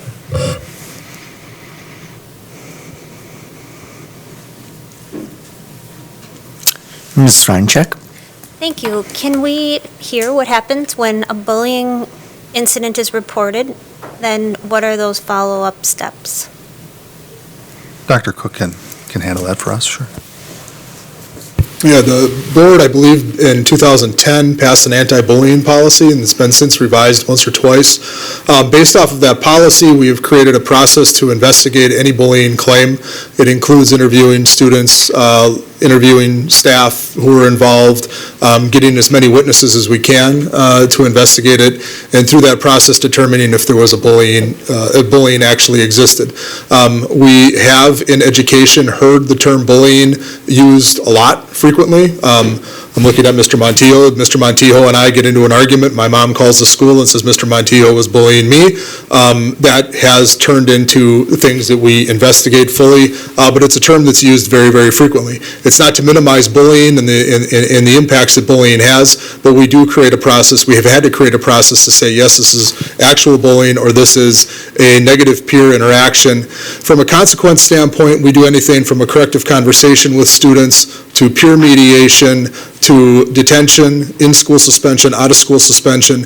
And when bullying transitions into harassment or it becomes very severe bullying, we initiate our pre-expulsion, our level 3 discipline, and students will go through a pre-expulsion process, and in some instances, they will come to this board for expulsion. So we've used any one of those steps to address bullying in our schools. So I don't know, Ms. Reincheck, if you have any more questions about that, but that's how we've handled it. Thank you.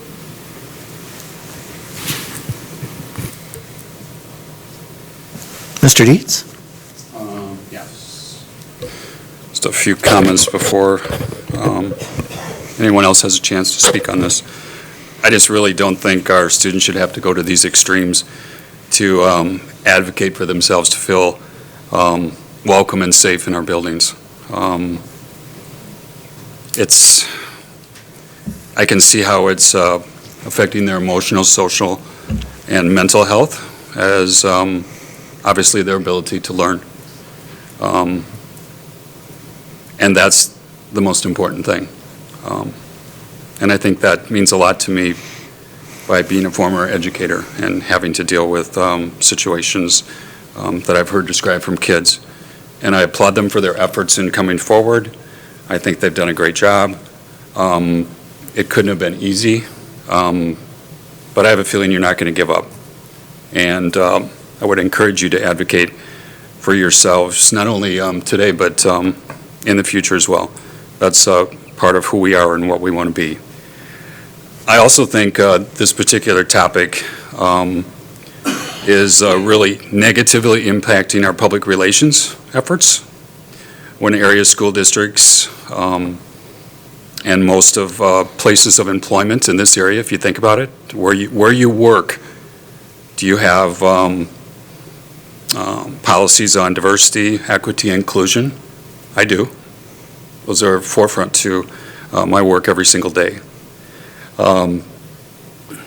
It's also really going to be difficult to attract new families, new students, and new residents with all the negative publicity that this is causing. In addition to that, we should be about recruiting a diverse staff that reflects our diverse student population. And I certainly don't know how that's going to happen with everything that's been said and done over the last few months. And if we look at our HR agenda tonight, we have an example of someone who had to take a strong look in the mirror and say, this isn't the district for me. I would predict that that's going to be, that number of 1 is going to jump and jump and jump, because everything I hear from staff is that coming off a year of COVID, it's not been easy. To start out the year, to have a directive to take down signage, which has been okay for years, and all of a sudden it's not. And then after you receive that directive as a teacher, then you're supposed to follow administration. 1,000 teachers and staff are supposed to follow administration on an issue that most people really struggle with, especially when it's been okay in the past. And I don't believe that there's been, strong enough justification to move forward with this policy. I also don't think we can get anywhere as a district, including the area of achievement, unless we have that district-wide culture in our schools of safety and acceptance. I think those are just key elements to any school system, and something that we should be striving for at all times.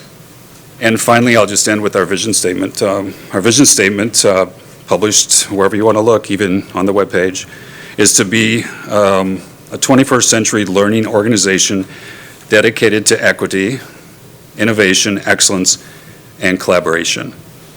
And I would suggest that we combine our efforts, make some compromise along the way, and do something that will help us move forward, because the course we're on, I don't think is a good one.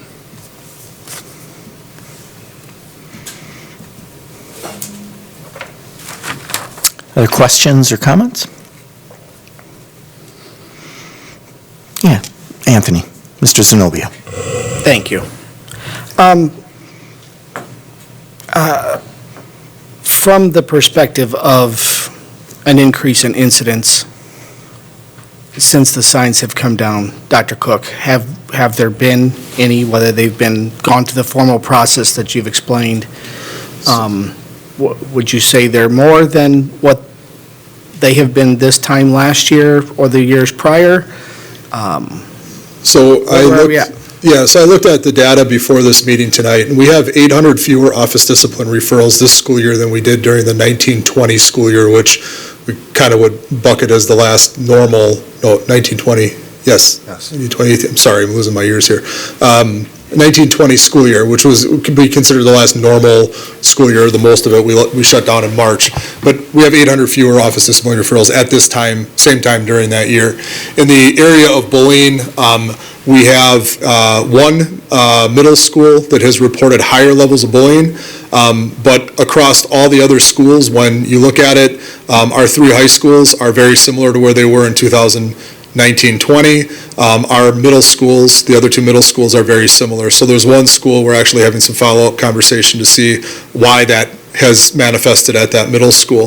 The elementaries are very similar in numbers. So minus one school, our numbers are very similar to where they were back in 1920 based off of a data report today.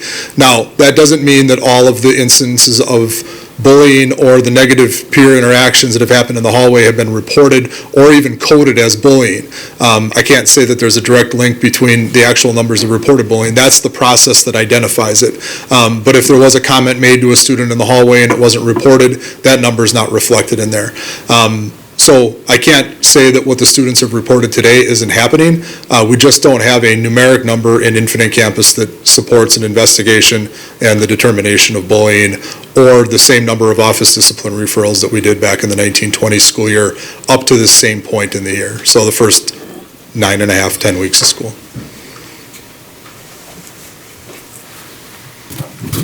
Mr. Montiel? Are you aware of any, or do you have any sense that people are being discouraged from reporting or being punished for reporting bullying? Is there some sort of undercurrent?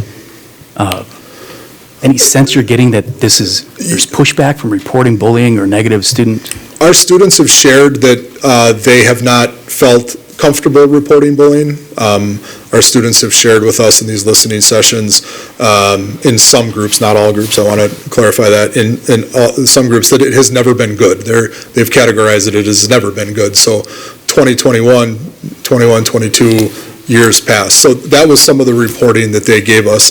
I followed up with administration at the schools that we've been to on this topic because it's been there, it's been fresh. They have said that they have not seen it, but they do investigate. They haven't seen as many, they haven't seen an increase in the number of reports, but they have investigated everything that has come in, and it's either been determined not bullying and a negative peer interaction of some sort, or it has been designated as bullying. This school year, we have done pre-expulsions for bullying and harassment. We have had peer mediation and corrective conversations with students as well. So we've run the gamut from discipline as well. Thank you. Great. Any other question? Dr. Piasek? A question, thank you. Is there a process for having signs approved, or had there been in the past? If it was something related to a club, then it would be through the advisor and through the school principal, what would be displayed if it was appropriate. And we've had that conversation with our schools as well. There's been nothing that I'm aware of, and I could maybe look at Ms. Landers or Ms. Steedy, just based off of their longevity. We've never had a formal approval process of something that would go up on the classroom wall unless it was deemed to be, profane, objectionable, something that would be questionable, like under that controversial topics in the classroom that would relate to a theme of study in the class, where maybe you have to bring something forward in a high school class that would push a line. But other than that, we haven't had a formal sign approval process at schools. If I could just comment, I think there have been some really good comments made tonight, both by members of the community and board members, that there are some good examples in workplace and corporate environment. One thing that, and I've been in a lot of corporate environments, that I have observed is that you can't just go put a sign up because you want to. There is a process, there's branding, there's consistency that's expected. And if I could make one observation, again, because last year I had kids in 3 different buildings and I am in a lot of school buildings, it seemed to be a bit of a free-for-all. Signs were appearing, flags were appearing, things are getting placed on walls that, nobody knows how they got there or who put them there. I don't necessarily have a problem with signs. I do understand how there is an acceptance element to a sign that makes someone feel comfortable, but it absolutely does not solve the bullying problem. So I think we're all in agreement on that.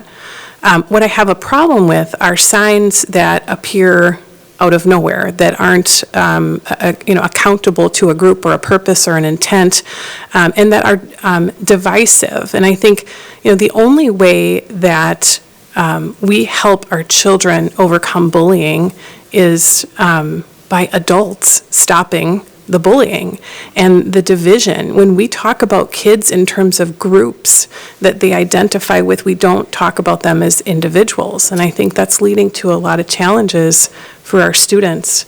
I am so impressed with these students who have had the courage to speak to us multiple times. they've taken a lot of risk to do that. And it doesn't even compare when some of us talk about how we were bullied in school. I know that it's different, right? I was the chubby, nerdy kid that smelled like my dad's auto shop. So that wasn't fun. But it doesn't compare. You know, I didn't go home at night thinking that I wanted to hurt myself, and I understand that this is bigger than, you know, everybody's been bullied, and so just suck it up. It's a serious situation. It's obviously that we have a couple hot spots within the district where there's some accelerated numbers of bullying that needs to be addressed. From a signage perspective, my concern is that it has been a free-for-all. I do agree that things that are divisive and political in nature, although that is an opinion and a perspective and not an absolute fact, are distracting. And so I understand the origin of the decision, and I support the move to remove these things from our school walls that have accumulated over the years. I do not believe that a sign is going to change the culture, but I do understand that those words with respect to acceptance mean something to some of our students.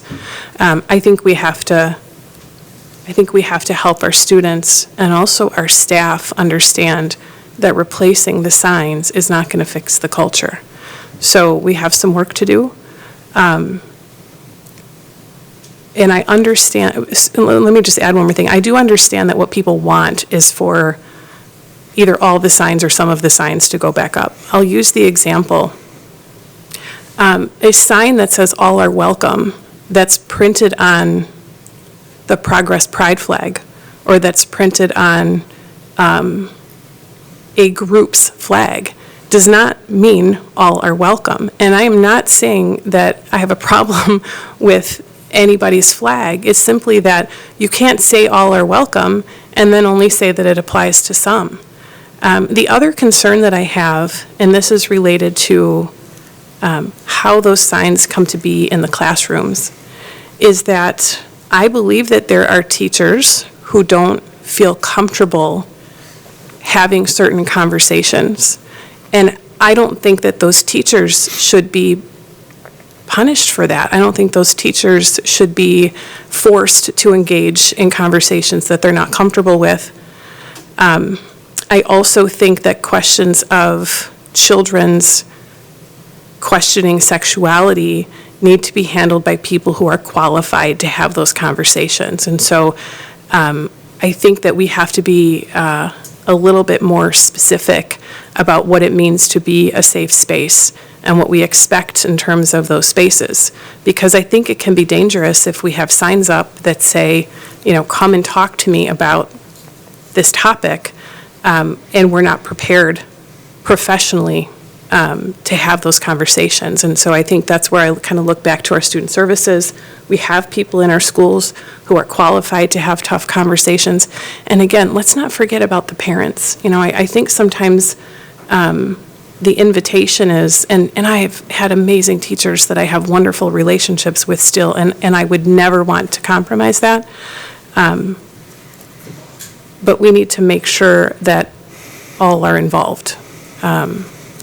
So I know this has been a challenging topic. I know that everybody is looking at this from a different perspective and a different lens. What I sense is that there's one answer that a lot of our students want, and I don't believe that that answer solves the problem. Mr. Montiel? Briefly, and I guess in conclusion, what I would like to see if I had a magic wand is, I think this is important enough, and I think everybody knows that this should be a board-level decision. I'd like to say, if I could wave a wand, that the policy stay in place as is, and if there's going to be a change, it should go up through the policy committee and be dealt with on a board level. Administration's getting kicked around pretty hard for this, but they're simply implementing what our policy was, and we're the elected officials, and I think we should have the decision on that, and frankly, the responsibility of making that decision, because we're the ones that are accountable to the public directly. So how we do that, maybe it's a suggestion for policy committee, or however, you deem it best be dealt with. But I think it's that important that it should be a board-level decision. Other questions or comments? Amanda? Thank you. Ms. Roddy? I wish I had all my thoughts in one place, but they're not coming to me right now. So I'm just going to share what's I've been able to gather here. We heard multiple times tonight that we're not listening. We're not listening. It's been 3 months. And I'm so sorry that it seems so painfully long in the day-to-day experiences that some are going through.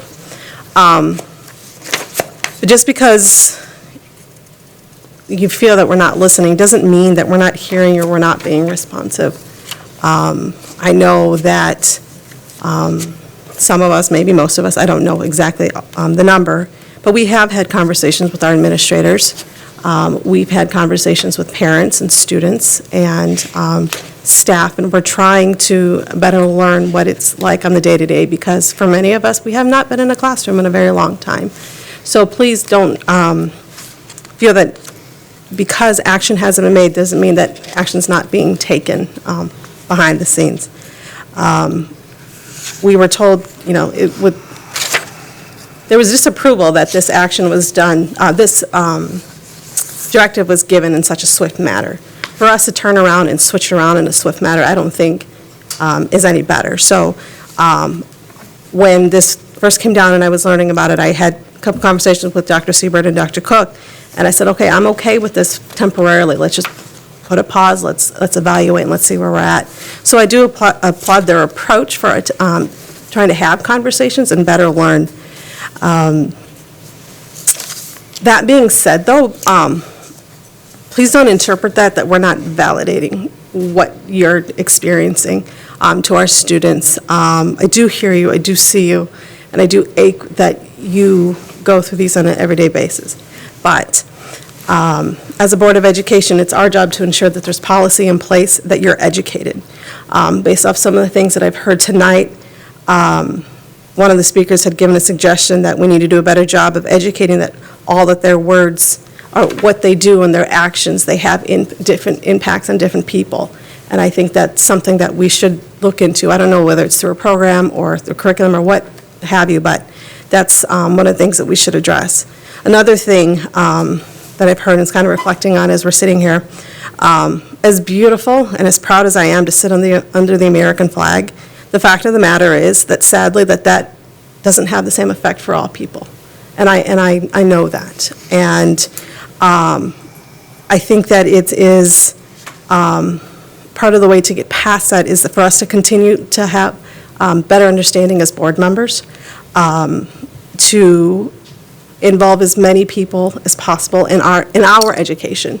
As board members, we have to take the perspective of the parents and of the children and the students and our constituents that don't have any children. It is our job to balance all of those things, and that takes a little bit of time. And I'm sorry for the weight of that, but just know that it's important for us just to have these and to better learn and to take time to adjust, just moving things forward. Yeah, I think that's it. Thank you. Mm-hmm. Other questions or comments? Mr. Zenobia, you are 1 second ahead of Ms. Reinacek. Thank you. To go back to, I believe what Dr. Siebert had said, you've had a few listening sessions at some of the high schools. It sounds like, to me, that you have heard from these specific groups, and that's fine. I guess my question would be, would there be value in having a listening group that's larger of the student body, maybe the entire student body at any given school, where everyone's voice can be heard outside of the group identity, where individuals can tell you what's going on in the schools, where the students can say, hey, issues that are political, and whether by intent or not, the safe space sign has become a political sign.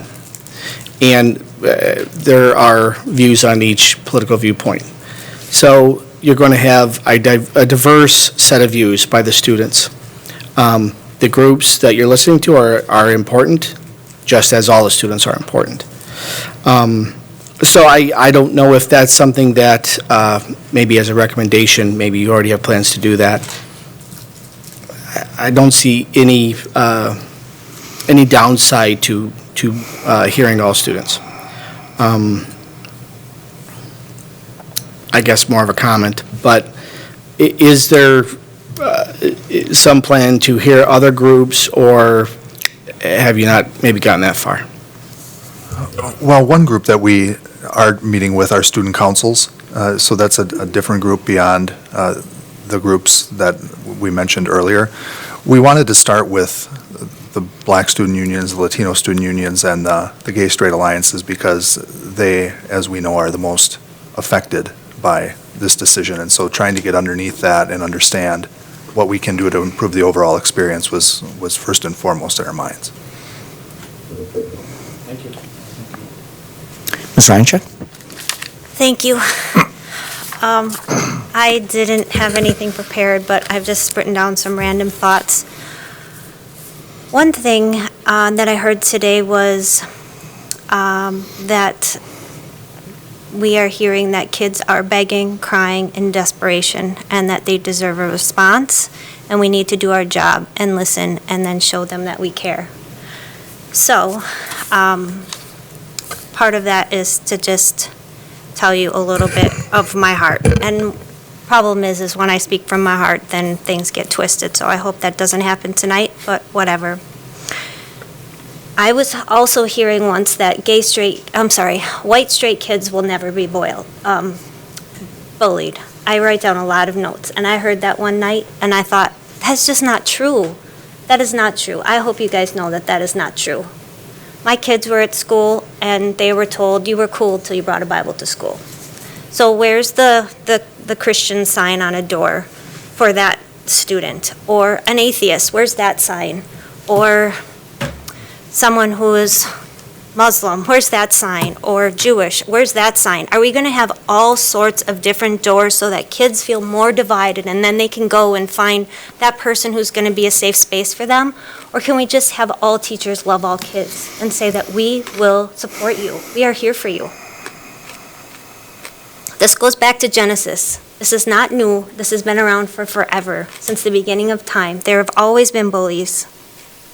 And unfortunately, there always will. This is just a broken world, and there are mean people. And hurt people hurt people. I have heard, as you know, I have a salon and I do hair, and I have heard from a lot of kids lately. They had a couple days off of school, and there's a lot of kids that are being, that are fed up with the way kids in general are acting this year. And it's because people had a year off of school and they forgot how to behave. So if things are worse this year, it is worse, and it's worse all over the state of Wisconsin. I've reported the things that I've heard, lots of extra fights and things like that to Dr. Siebert and Dr. Cook. And that's basically what it boils down to, is we had a year off and kids just forgot how to behave, and they need to have the discipline and they need to have the structure again. And so just hold tight, because things are going to get better. It's not just Waukesha. When I was in middle school, just to tell you a story, my cousin was bullied a lot because either he was gay or they thought he was gay. And he was in 8th grade, I was in 7th grade, and I would put myself in a locker at lunchtime because I didn't want to walk around in this circle in our little small town, and because the people behind us would say things. And he eventually killed himself. And then people would come up behind me and say, and make the gunshot sound. First they teased me because I was his cousin, and then after that, after he died, then they teased me again because he died. So people are awful, people have been awful, and they always will be. But we are supposed to make you ready for life out there. And I don't believe that dividing you more and having you feel like a sign is going to save you from that is helping you. I just don't. So when you say we need to listen to you and we need to show them that you care and do our job, it doesn't mean that I don't care. I just don't agree with it. I don't think that's going to save you. I do feel like we need to do something about bullying, whether that's having rallies again and teaching empathy and teaching that we are all in life together. We all have our struggles. You guys, I have scars on my arm. That's why I have Amazing Grace tattooed on it, because I wanted to check out and be done. Everybody has stories. Everybody has things in their life that they once were lost. But sometimes people make it through, and I pray that you will, and I pray that we'll find a solution to help you get through this.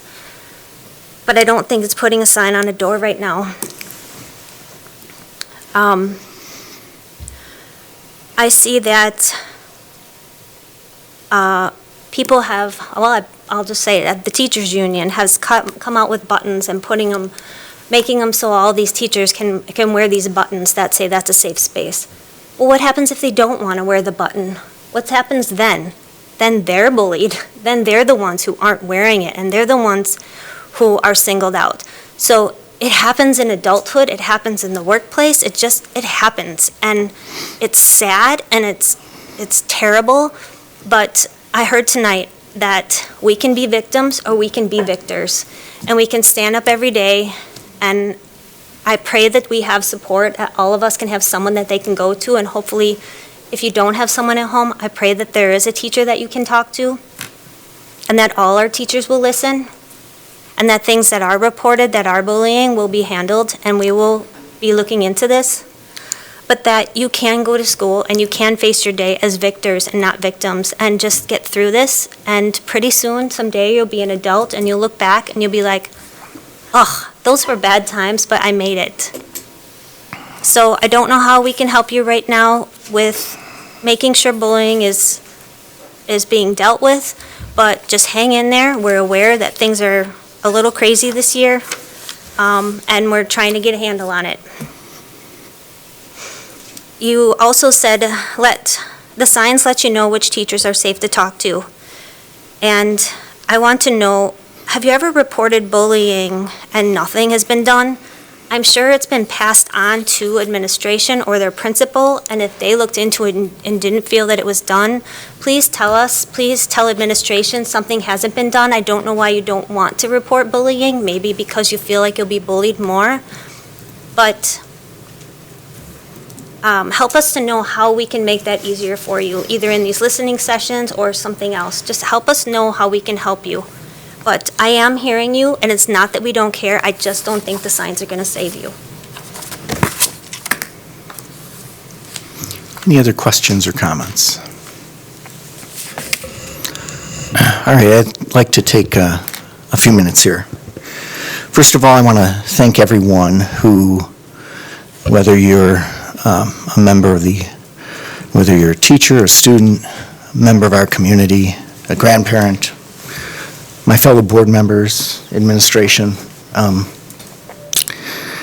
It's a difficult topic, as we all know, and I think you all have displayed great respect for one another. I appreciate that. I appreciate us having different opinions, differences of opinions, different thoughts, and we can still have discussions with one another and respect one another.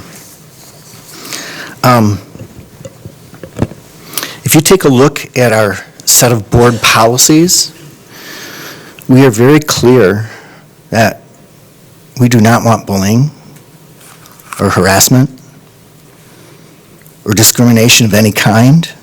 Discrimination comes up in so many policies.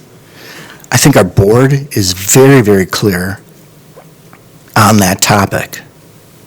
Okay? The role of the board is to put policy together. And our policies, I think, are very clear and very strong in these areas. Okay? It's up to the administration to take these policies and implement them. And that's what we do with every single policy that is written here. That is the job of administration. And sometimes it takes time to work through things, and this is one of those cases. What I heard administration say is they're continuing to gather information from students, from our various schools, our teachers. Maybe there's listening sessions. I don't know if we want to do a survey of sorts. Don't know if that's a good idea. Again, I'm going to leave that up to administration's discretion, because I think our policies are very clear. And if they aren't, that's what this board needs to work on. This board does not need to work on implementing the policies, okay? So I think we're going to continue to move forward in that capacity. Our job is the governance side, and administration's job is the interpretation of those policies and the implementation of those. And there's a lot to that. And I think some of those decisions that were made that not everyone agrees with this summer was administration taking action, seeing a number of disruptions. And those disruptions were cutting into what we're all here for, to teach and learn, and to move you guys forward. So, again, I do appreciate everyone's input. Administration will continue to move forward, on this topic, and we'll see where that goes. Thank you for your input tonight, Dr. Siebert and Dr. Cook. Thank you for that. Do you have any other comments that you'd like to make at this time? Okay. All right. Thank you, everybody. We're going to move on to our next agenda item, and that's the consent agenda. Mr. Clark, do you have any gifts to report on? Yes, 3 gifts tonight. Waukesha North High School received a 2003 Ford Focus with an estimated value of $1,200 from Linda Montez de Oca. I apologize if I butchered that name. That'll be used for further student education in the auto classes at North. And then Hawthorne and Whittier Elementary both received $1,000 from River Glen Christian Church to help with before and after school care and programming. Thank you. Thank you for your generosity. It is so welcome, and we appreciate it very much. Your agenda includes various categories for approval. There were no expulsions this evening, so we don't have to consider that. Also included in the items for approval are revisions to the following policy, 0143, authority of individual board members, 0145, board members anti-harassment, 0171.1, president, 1210, board/superintendent relationship, 4161, unrequested leaves of absence, 3215, professional staff, 4215, support staff, 5512, students, and 7434, property, use of tobacco and nicotine for all those last 4 that I read there. Now would be the time to indicate if anyone would like to have any item set aside for a separate discussion. Okay, Amanda, will you please present the consent agenda for approval? Yes. Thank you. Earlier this evening, the Human Resource and Compensation Committee approved of 1 resignation and 3 new or modified teacher contracts. This information was provided in your packet, and I move that the consent agenda be approved as presented. Is there a second to that? A second. Second by Dr. Piasek. Any discussion? Okay, Sue, please take the roll call vote. Greg Dietz. Aye. Karen Reinacek. Aye. Corey Montiel. Aye. Patrick McCaffrey. Aye. Kelly Piasek. Aye. William Baumgart. Aye. Anthony Zenobia. Aye. Amanda Roddy. Aye. Joseph Como. Aye. Passes 9-0, Sue. Thank you, Ms. Roddy. Appreciate it. Moving on to the superintendent's report. Dr. Siebert.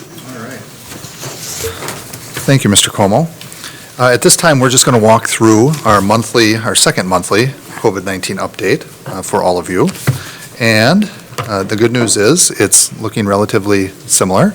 This is a look at our staff positive cases. So we're still seeing that week of September 24th that we had seen the last meeting, looking highest. So that's good news.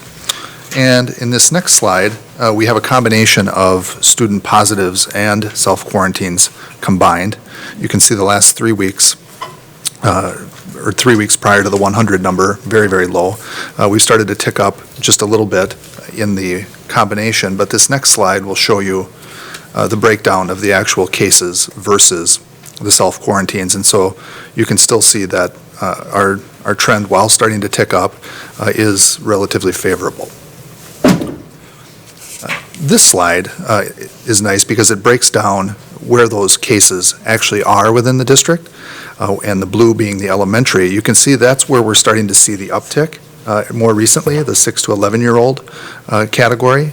And certainly, as everyone is aware, the vaccine is available now for 5 to 11-year-olds, and so that's a family's decision if they choose to do that, obviously. But it's interesting to just see that elementary number has been ticking up, interestingly enough. So you never know, that can be an example of a sleepover party or different types of things where kids get together, but we'll continue to monitor that on a regular basis. Just a review of the transition criteria, which we have those factors that we watch consistently. And as you'll see here, we've been meeting 3 of them relatively consistently throughout the school year. So the green is the subfill rate below 75% for 5 consecutive days. Mrs. Thede could give you some really exciting news about our sub situation if you'd like. And then we also monitor the hospital acute beds as well as the hospital ICU beds, which have been over 75% in the case of acute and 85% of ICU beds being full.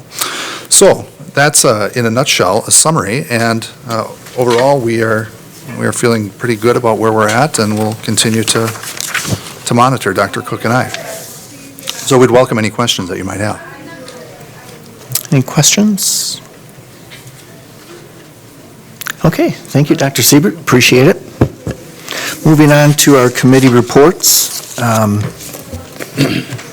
It's where most of the heavy lifting is done. We spend a lot more time on topics in committees. And as you know, we do rotate which committees present first. And up first this time is the Finance and Facilities Committee, given by Mr. McCaffrey. Thank you, Mr. President. We have one action item and 4 discussion information items on the agenda this evening. The action item is the approval of the 2021-2022 charter school contracts. The committee was presented new 5-year contracts for the Waukesha Academy of Health Professions and the Waukesha Engineering Preparatory Academy.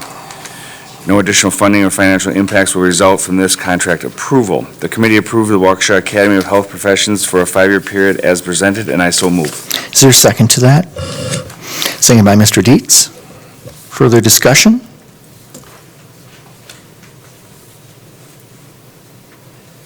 Okay, Sue, please take the roll call vote. Anthony Zenobia. Aye. Patrick McCaffrey. Aye. Greg Dietz. Aye. Amanda Roddy. Aye. William Baumgart. Aye. Kelly Piasek. Aye. Cory Monteith. Aye. Karen Reinacek. Aye. Joseph Como. Aye. Passes 9-0, Sue. Patrick? Thank you. The committee approved the Waukesha Engineering Preparatory Academy for a 5-year period as presented, and I so move. Is there a second to that? Second. Second by Mr. Baumgart. Discussion?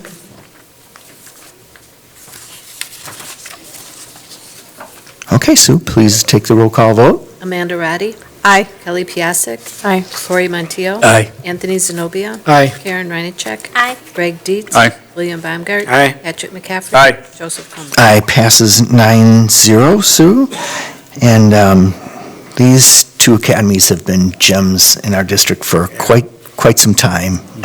They continue to be very excellent academies for our students to choose. So looks like we have 5 more years, at least, if things continue to go smoothly. These are charter schools are under our instrumentality, so we ultimately have the ability to it's our responsibility to oversee them and make sure that they run appropriately. So we've had really good sailing for many years, and hopefully we will have really good opportunities for those students for many years to come. Thank you, Mr. Como. Our first discussion information item is the referendum debt report. Michelle Weiberg from PMA was in attendance to discuss the impact of the recent 2021-2022 referendum debt defeasance. Due to the actual interest rates and related costs being significantly lower than the pre-referendum estimates and the prepayment of principal, the Waukesha School District is on pace to have the total $60 million in debt paid off in 6 years. This schedule would have the last payment being made in 2025 rather than the original 10-year payback period. Any discussion on that? Good. Yes, that's a very great positive. And the PMA, Michelle, and the group over at PMA have really provided us with fantastic strategies over the years and options for us to choose from. And we're fortunate to be in this position to report on that. So, yeah, Patrick. Thank you. The second discussion information item is the monthly budget report. Revenues and expenditures are within budgeted limits for both the general and special education fund. The district is operating in accordance with our approved budget and all other funds as well. Any discussion, questions? Okay, Patrick. Our third discussion information item, it was the budget planning for the 2022-2023 school year. The committee reviewed the timeline and the assumptions for the development of the eventual approval of the 2022-2023 budget. This is also a discussion item. Okay, Patrick. The final discussion item, information item that was agendized was a fundraising discussion, but that was moved to the December meeting. Our next meeting is scheduled for December 6th at 5:30 PM in the Lindholm Building. And that concludes my report. Thank you, Mr. McCaffrey. Appreciate it. Moving on to teaching and learning, given by Mr. Dietz. Thank you, Mr. President. The last Teaching and Learning Committee meeting was held on November 2nd, 2021 at 6 PM here in the boardroom. One action item and 3 discussion information items appear on the agenda for teaching and learning in front of you this evening. Our one action item tonight is approval of our Education for Employment Plan. Molly Hobbenshield, our Career and Technical Education Coordinator, presented the board members with the Education for Employment Plan updates. The presentation highlighted the middle school and high school offerings for the 2020-2021 school year, along with an overview of how the students are taking advantage of the various pathways available to them. An update on academic and career planning at the secondary level was also provided to us. This report is presented annually for approval as directed by Chapter PI 26 of the Wisconsin State Legislature, which states that every school board provide academic and career planning services to pupils enrolled in grades 6 through 12 in every school district. This requirement began in the 2017-2018 school year. On a vote of 5-0, the Teaching and Learning Committee approved the Education for Employment Plan as presented. At this time, we request board approval, and I so move. Is there a second to that? Second by Mr. Baumgart. Discussion? Yes, Bill.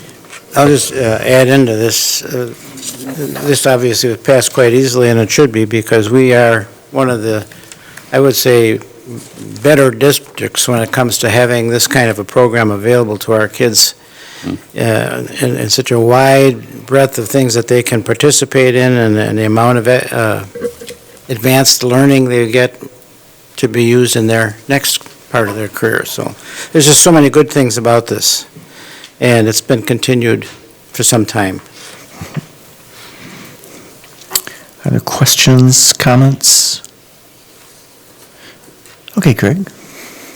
It's a vote. Oh, I'm sorry. Yep.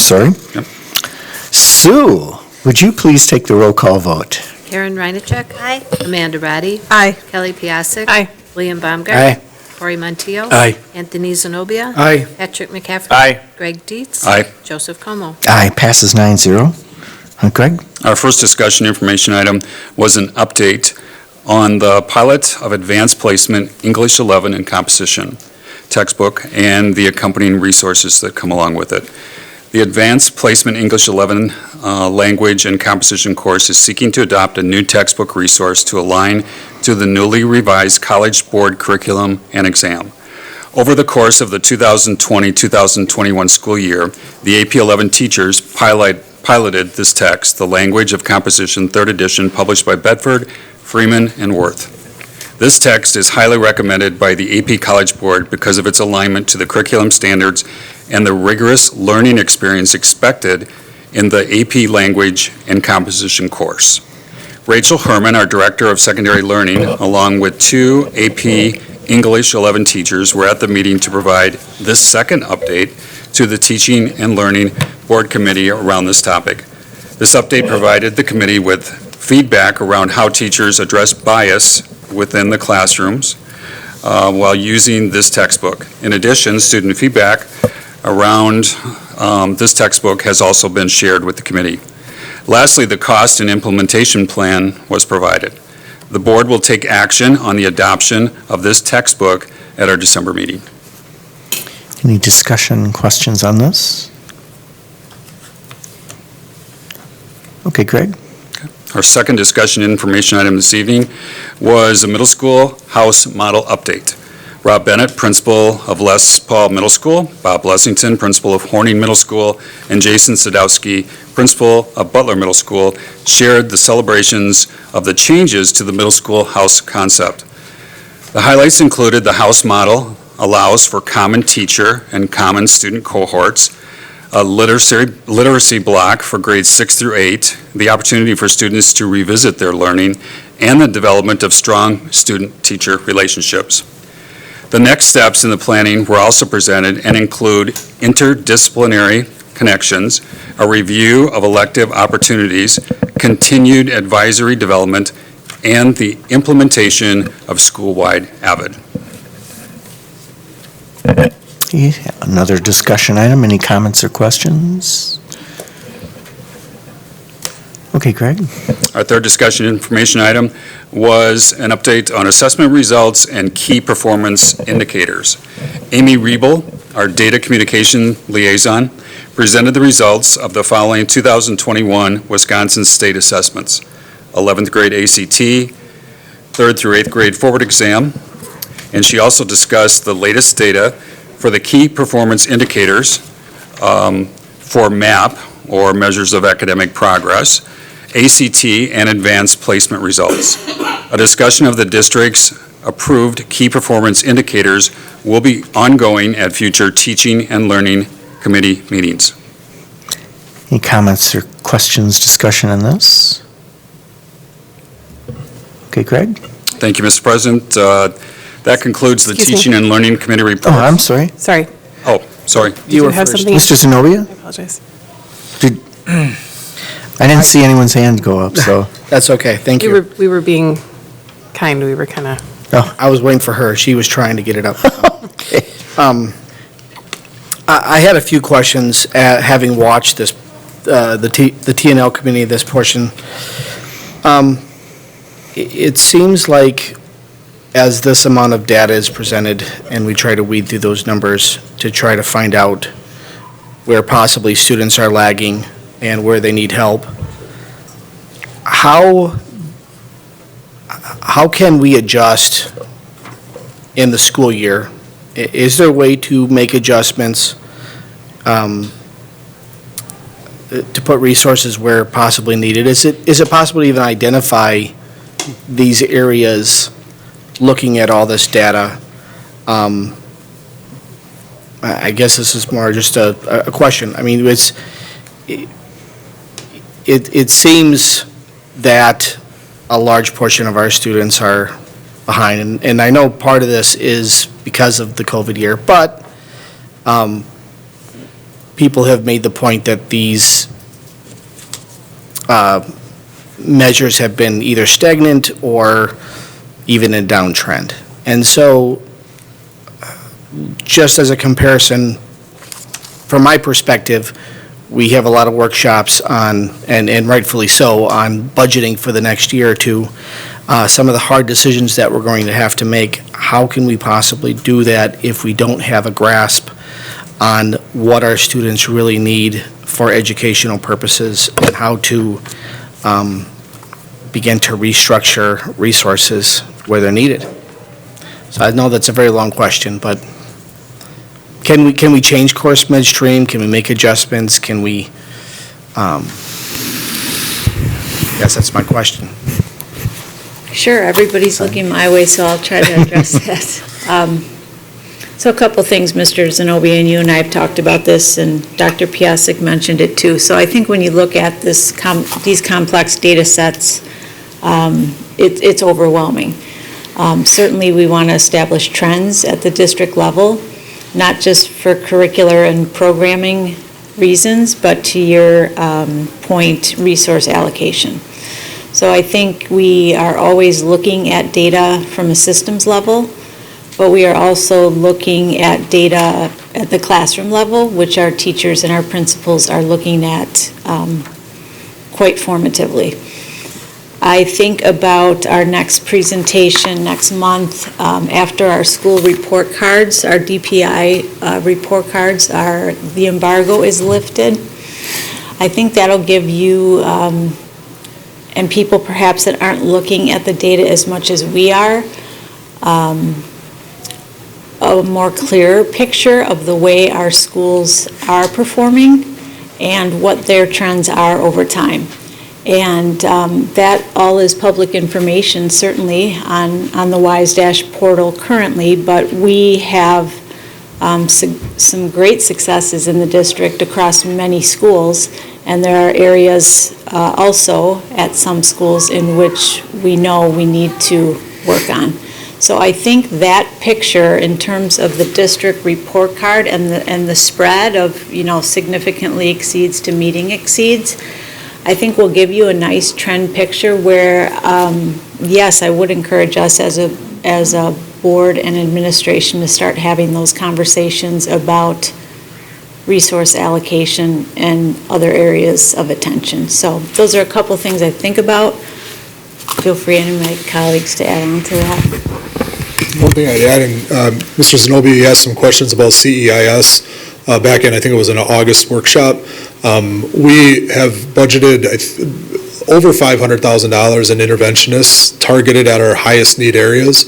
We also have our title dollars, our title services, allocated to our highest need schools. So I don't necessarily know exactly where the title budget is, but from the IDEA flow through the CCEIS dollars, it's about $500,000 that we're putting in intervention in the targeted areas. And then wherever we're at with title, those would be designated by low SES numbers at elementary locations. So we are trying to front load that with, it's a substantial amount of money. I don't have the exact dollar amount, but there is a heavy investment into those interventions. In special education, we are prioritizing our students of highest need and in the areas where we have to serve the highest rates. From a challenge standpoint, and you've heard, we've had issues with substitute teachers filling paraprofessional roles and stuff like that. So we've had a coverage piece that we've had to try to address this year. But the effort and the intention is there. If the bodies are available, that's what will be allocated. Dr. Piasek?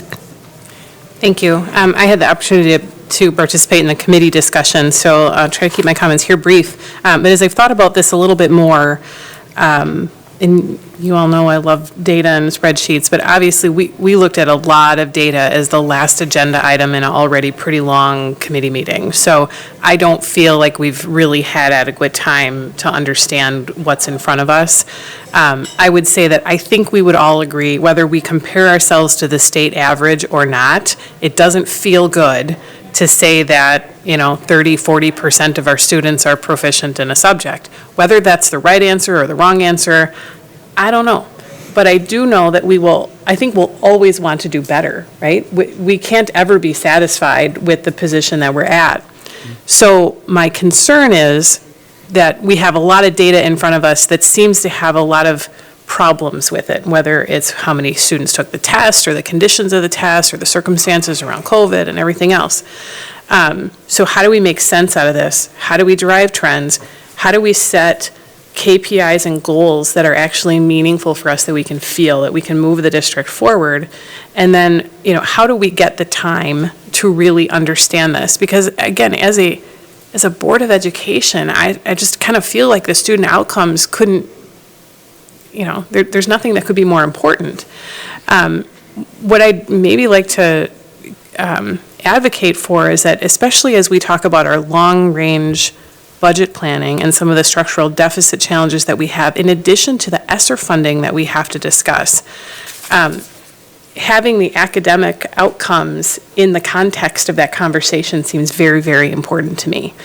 I don't see how we can do long-range budget planning without considering what those outcomes are and what our goals are. So is there a way that we could either extend the conversation to our workshop, have additional discussions, and I know that Ms. Landish has been extremely open to meeting with any of us, but those questions and answers are limited to the people who are meeting with her, and it doesn't get disseminated to the board. So how do we as a board wrap our arms around this information that's in front of us? That, again, if you just look at the numbers, it's like, this is terrible, but the reality is, I understand that we want to compare and contrast. I don't think we should worry about the state at all. I think we should worry about ourselves, and that means that we've got to do a lot better. But what does that look like? How do we get there? We're approving contracts for charter schools and programs that we believe work and are important for the district. But if we keep doing the same thing that we've always done, I don't think we're going to make any progress. How do we do that? I think you're going to see that some of that will be coming up and has started to come up in our workshops as we move forward. It's very broad. The structural deficit discussion is very broad. I also agree with you that we have to tie this back to what we're ultimately about. We need to choose how we spend our dollars wisely. And so, point taken, and through, whether it's through the workshops or, and this is really T&L, this is primarily T&L topic, but how do those two things join together? I mean, we can't make decisions, I think, perhaps one of the things that you're talking about, we can't make financial decisions without really understanding what we're trying to achieve. Is that a good way to summarize what you're saying? That's part of it. I mean, if I could add just a little color as well. I mean, we hear from teachers, not just tonight, but who are saying there's just not enough time in the day. Again, we can't create time in the day. What are we going to do about this? How are we going to recover from this? And I know that people have some ideas about what they like to do with the ESSER funding, but before we put up a backboard or, draw new lines on a parking lot, I think we need to think about how best to apply those funds that we have. So I just feel like it's a T&L discussion, but it's also an F&F discussion. It's also an HR discussion. It's how do we figure out how to put all these pieces back together without maybe an open conversation, so we're all looking at the same information at the same time. Yeah, there's been topics that cross committee responsibilities, and so you'll see that that's one way that we can do that. Perhaps we need to have more workshops, board of the whole. Maybe there's going to be topics that we could agendize under our general business, at full board meetings. There's a number of different ways that we could go about trying to not have just segmented conversations on it. I'll have to put some thought into that.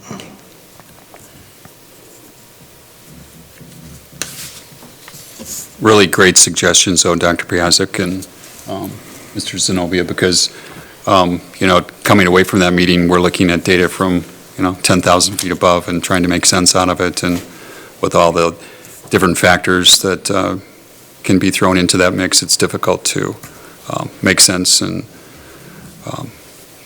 plan ahead and allocate resources accordingly. So, it's very complex, but it's something that I don't think we can't address or shouldn't address. And I think a workshop model would be great. I think you're right on with finances and it being something that needs to be talked about at HR, at F&F, at CNI. It's not just a CNI matter. Instruction should be front and center to all of us. So great comments and good suggestions, and we will need to follow up on that. Thank you. Anything else? Okay, thank you, Mr. President. That concludes the Teaching and Learning Committee report for this evening. Our next meeting will be held on Tuesday, December 7th, 2021 at 6 p.m. here in the boardroom. Okay, thank you, Mr. Dietz.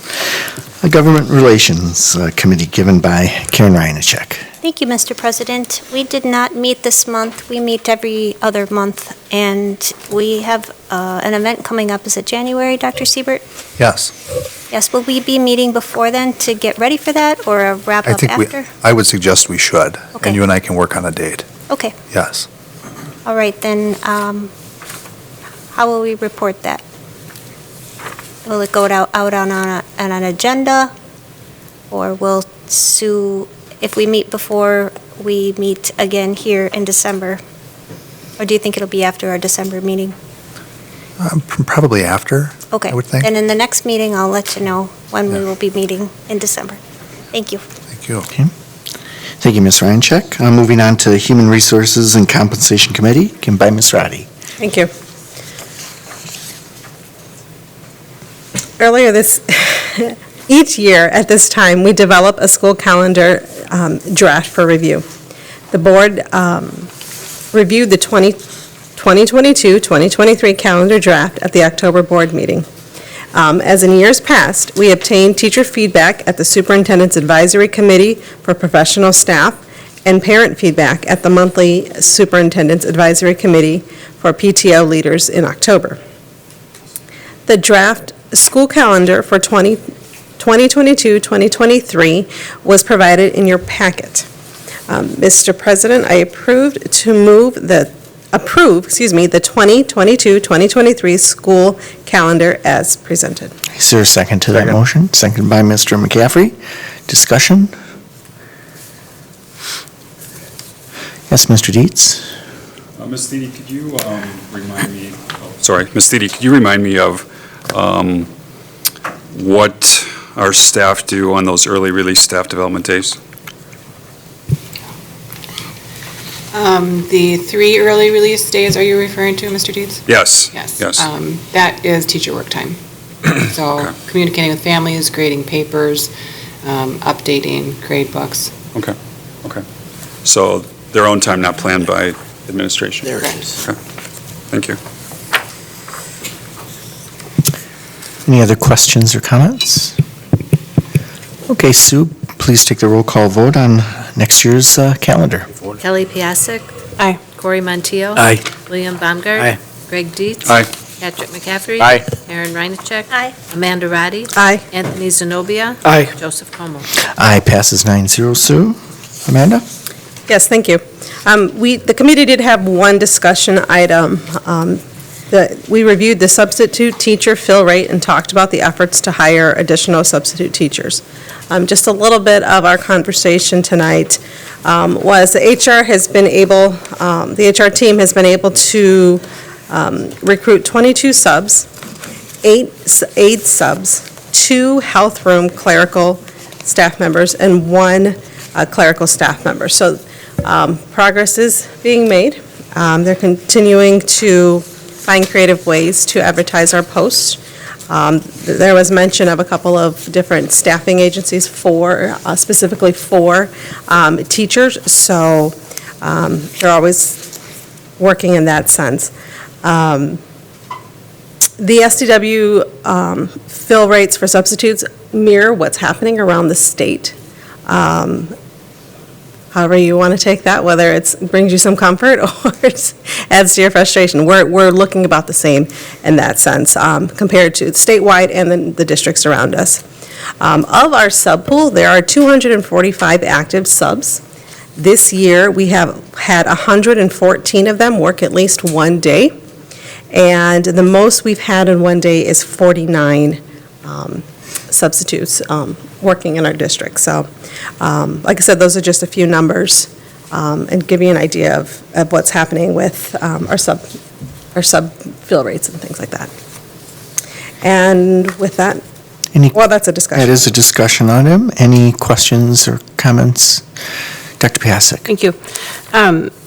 I know this is an ongoing issue. I know that's been kind of exacerbated by the COVID situation, but obviously this is something that is ongoing in traditional years too. I know last time we talked about this, if I recall, the sub-fill rate was 80, 90%, and the aid fill rate was what was driving part of our challenges, probably closer to 50%. How many aid vacancies do we still have? You know? Stevie? We have a picky microphone. Just yell. Do you mean how many we haven't hired? I know we had some vacancies that were factoring into the fill rate. For example, it wasn't someone who was absent from work or on vacation. It was a vacant At the position. secondary, I believe it's still 10. Vacancies. Correct. That's a big number. And elementary, but they're probably 100% again. We had lost a few, but just hired a few back. Okay. And is that ratio still about the same? Is it that what's driving our sub-fill rate is largely?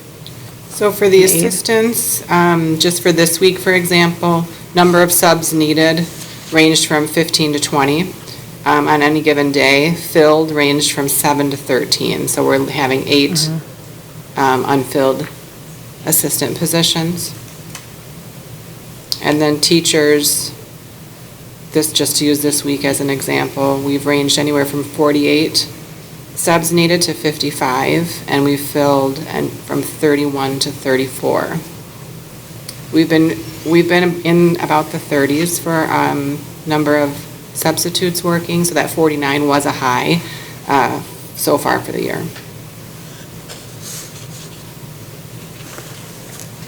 Just to follow up, I mean, have we reached a point where some of the administrative and staff coverage is to the point where it's burdensome enough that we need to talk about financial incentives for these positions to be filled? We have thought and have talked about incentives in general. Okay. When we've surveyed the substitutes, the money isn't necessarily what's keeping them away. So we did raise their daily rate this year to try to compete and draw in from maybe other area districts. So a lot of it is just plain old shortage in the workforce. But it is something that we're absolutely considering and looking at data, fill rates by school to see if there's anything that we can do to get creative for incentive. Maybe just one follow-up, those 8 positions that are open, do you have a sense for how long those have been open? I would have to double check and get back to you. Okay. It ebbs and flows, but I can check. Okay, Mr. Dietz? I know a while back there was discussion about the possibility of hiring more building subs. Is that still on the table? And if so, where's that at? So the status of building subs is they submit a proposal. We have them at our high schools, so we're looking now at the middle school, and our 4 dual language schools have a building sub as well. So Horning's made the most progress in their proposal. The proposal for building subs, you're using maybe like a 2-to-1 ratio, so it has to do with very high level buy-in from the teachers with how they would then create their lesson plans for the subs to be able to implement in a higher ratio. So there's a lot of back work that has to go in place to make sure it's a really successful model, which we've been able to have at the high school, so we're trying to replicate that at the middle school. Developmentally, it is a little bit different for a middle school student in that scenario versus a high school student, so we are hoping to get one of the schools off the ground. Sounds good. Thank you. Thank you. So just one of the things I learned at the committee meeting, looking at the 245 active subs, 114 has worked at least one day with us. That leaves 131 that hasn't worked a day with us, but they're in our group of 245. And what I'd learned and what I'll share with you now is that substitutes can apply and be active subs within multiple districts. And, to your point, Kelly, I don't know if there is a money incentive or other incentives that we can come up with to,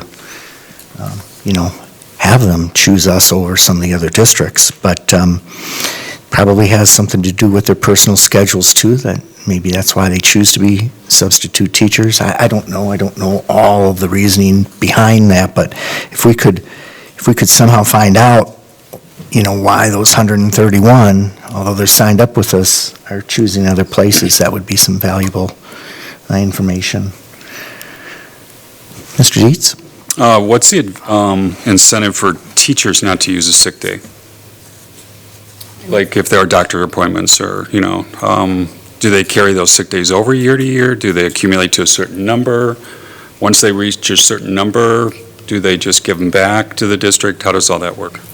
So they do get an allotment, and it does max out, At what number? 60. Okay.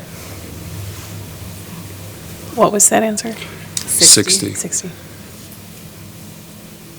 So I wonder if that would change if the number was 80. I'm just suggesting. Or 100, or whatever it is. Just a thought.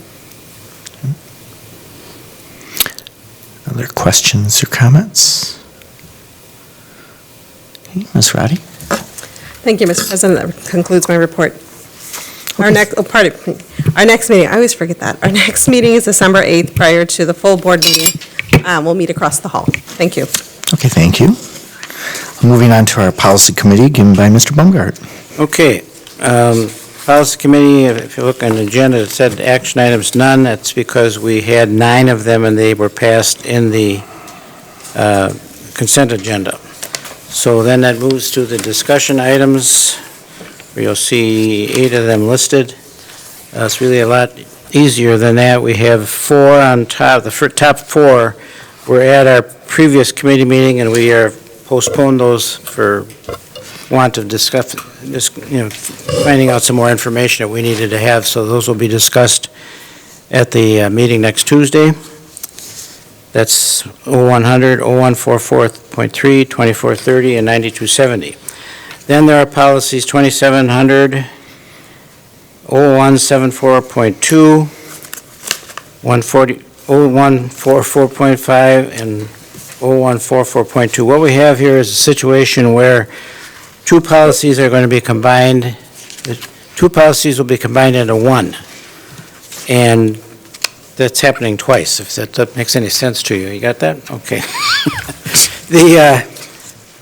And this will actually be a new policy, so it'll be a second reading we have to do on this one. Because when we delete one policy, we don't delete it. We're blending one policy into the other policy. And there's really not anything significantly changing other than we're going from 2 policies to 1. But that has to be considered a new policy by the books, and we will be doing that next Tuesday also and bringing that to the following board meeting. Okay. Any other suggestions from our fellow board members to pass on to the policy committee on these? These are discussion items. I can steer them away from that by telling them we have 35 waiting. And that's just the beginning. It looks like you're being pretty persuasive here. And that concludes my report. Thank you, Mr. Baumgart. Okay, moving on to our other business. Are there recommendations for future board or committee actions for discussion or action items? Mr. Zenobia. Yes, there has been a lot of work done, and I talked with Ms. Landish about this as well, about the library books and that ongoing process. I would like to put on the agenda, if it needs to go back to TNL potentially. I know this was reported on. There's a few pieces of it that need to be addressed, and that is the amount of books that are being bought, the process for reviewing books going forward. That seems to be an area at least I don't have a handle on, so I would like to revisit that and possibly come to some action on it. Okay. Any other suggestions? Dr. Piasek? Thank you. I'll apologize for this suggestion, but I would like to reopen the discussion about the board meeting venue. I feel that tonight was just another example where we're dividing our community into rooms throughout this building, and people are getting here at 5 o'clock or 5:30 for a 7 o'clock meeting so that they can save a seat. And unfortunately, what it feels like is that, whoever can show up the earliest gets to be part of the conversation and make eye contact with board members, and those that don't. And I personally am not okay with that. So I would just like to ask that maybe we could discuss again the opportunity to potentially move our larger board meetings. Okay. Any other suggestions? Yes? I have one other item, and that's actually related to our charter schools where we have governing boards in place. Mr. Baumgart always does a really nice job of reporting out on what's been happening there, but what I'm sensing, and it may just be something I need to learn more about, we don't really have a presence. Obviously, we rely on those governing boards to govern those programs, but I feel that as a board, we are not as engaged in some of those programs and activities as perhaps we should be. So I might like just to better understand the process for those boards being identified, selected, operating in terms of open meetings, whether that's, essentially all the rules and operating procedures applied to the governing boards of our charter schools, which are clearly under our oversight. Instrumentality, yep. It doesn't feel like there's oversight. And it's not a comment about Mr. Baumgart, it's just I feel disconnected as a board member to what's happening through those committees. Mr. Baumgart? We could maybe put that as an item on a T&L meeting, and I could give some background to you on that. You're at that meeting too. Or we could do it here, but not today. Okay. Thank you. Thank you. Why? Let's do it now. I don't want to be fined. Thank you. Yeah. Thank you. We can add that in. Okay. Here. Any other suggestions Well, for agendized items? excuse me. Jody, were you wondering if you want to do it at T&L? The reason I mentioned it, to do it here so all 9 people get it. I just wanted clarification on that, because we operate 5 charters, and just clarifying whether or not you want that to be a regular standing item through Bill's charter school and program report, or do you want to see it in another place? I would think she's just looking for what do we do? What's happening? I'm asking for a discussion around the operating mechanisms of the governing boards, including the identification and selection of those boards, the rules that apply in terms of open meetings and agenda development. We have a lot of that in bylaws that we could present to you. Yeah, we'll figure out whether that'll go through a committee and then come up to the full board, or be at the, a general business item at the full board. Dr. Siebert and I, we can kind of brainstorm on that, talk with the cabinet, and maybe even ask input from you guys too. So we'll work on that. We'll try and figure out the best route there that way. Thank you. Okay, anything else? Okay, we do have a need for executive session tonight for item D. I'd be looking for a motion. Mr. Baumgart? D? Yes, only D tonight. Okay. I move that we adjourn to executive session for Wisconsin statutes 19.85, parentheses 1, parentheses C, to consider employment, promotion, compensation, or performance evaluation data of any public employee over which the government body has jurisdiction or exercises responsibility. This deals with the compensation for superintendent for the next school year. For the 21-22 school year. Current school. Yes. Yep. Is there a second to that? Second. Second by Ms. Roddy. Sue, will you please take the roll call vote? Who was the William second? I'm Baumgart? sorry. Ms. Roddy? Amanda. Ms. Roddy, I'm second. sorry. And who seconded it? Ms. Roddy? Did? You got that? Yeah. Okay. Sorry. I have that other sheet. That'll be perhaps after, yeah. Yep. Okay, Sue, please take the roll call vote. William Baumgart. All right. Anthony Zenobia. Aye. Amanda Roddy. Aye. Karen Reinacek. Aye. Greg Dietz. Aye. Patrick McCaffrey. Aye. Kelly Piasek. Aye. Corey Montijo. Aye. Joseph Como. Aye. Passes 9-0. Why don't we take just a quick break, and then we'll start up in 5 minutes here.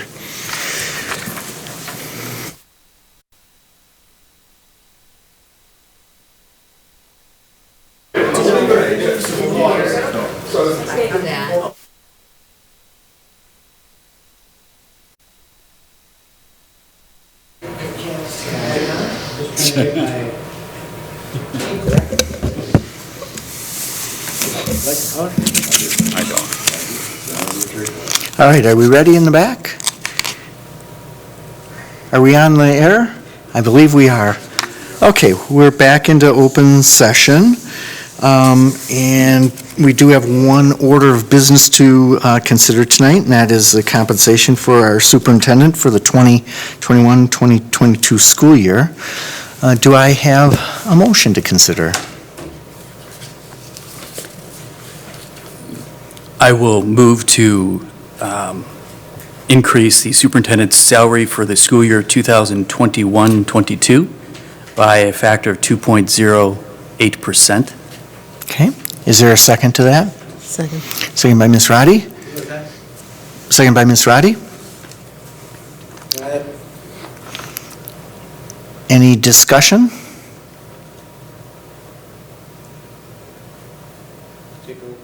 Okay, just, I don't know if it's roll call. go ahead, Bill. Okay, we're voting on the motion. We'll go Greg, Aye. Karen,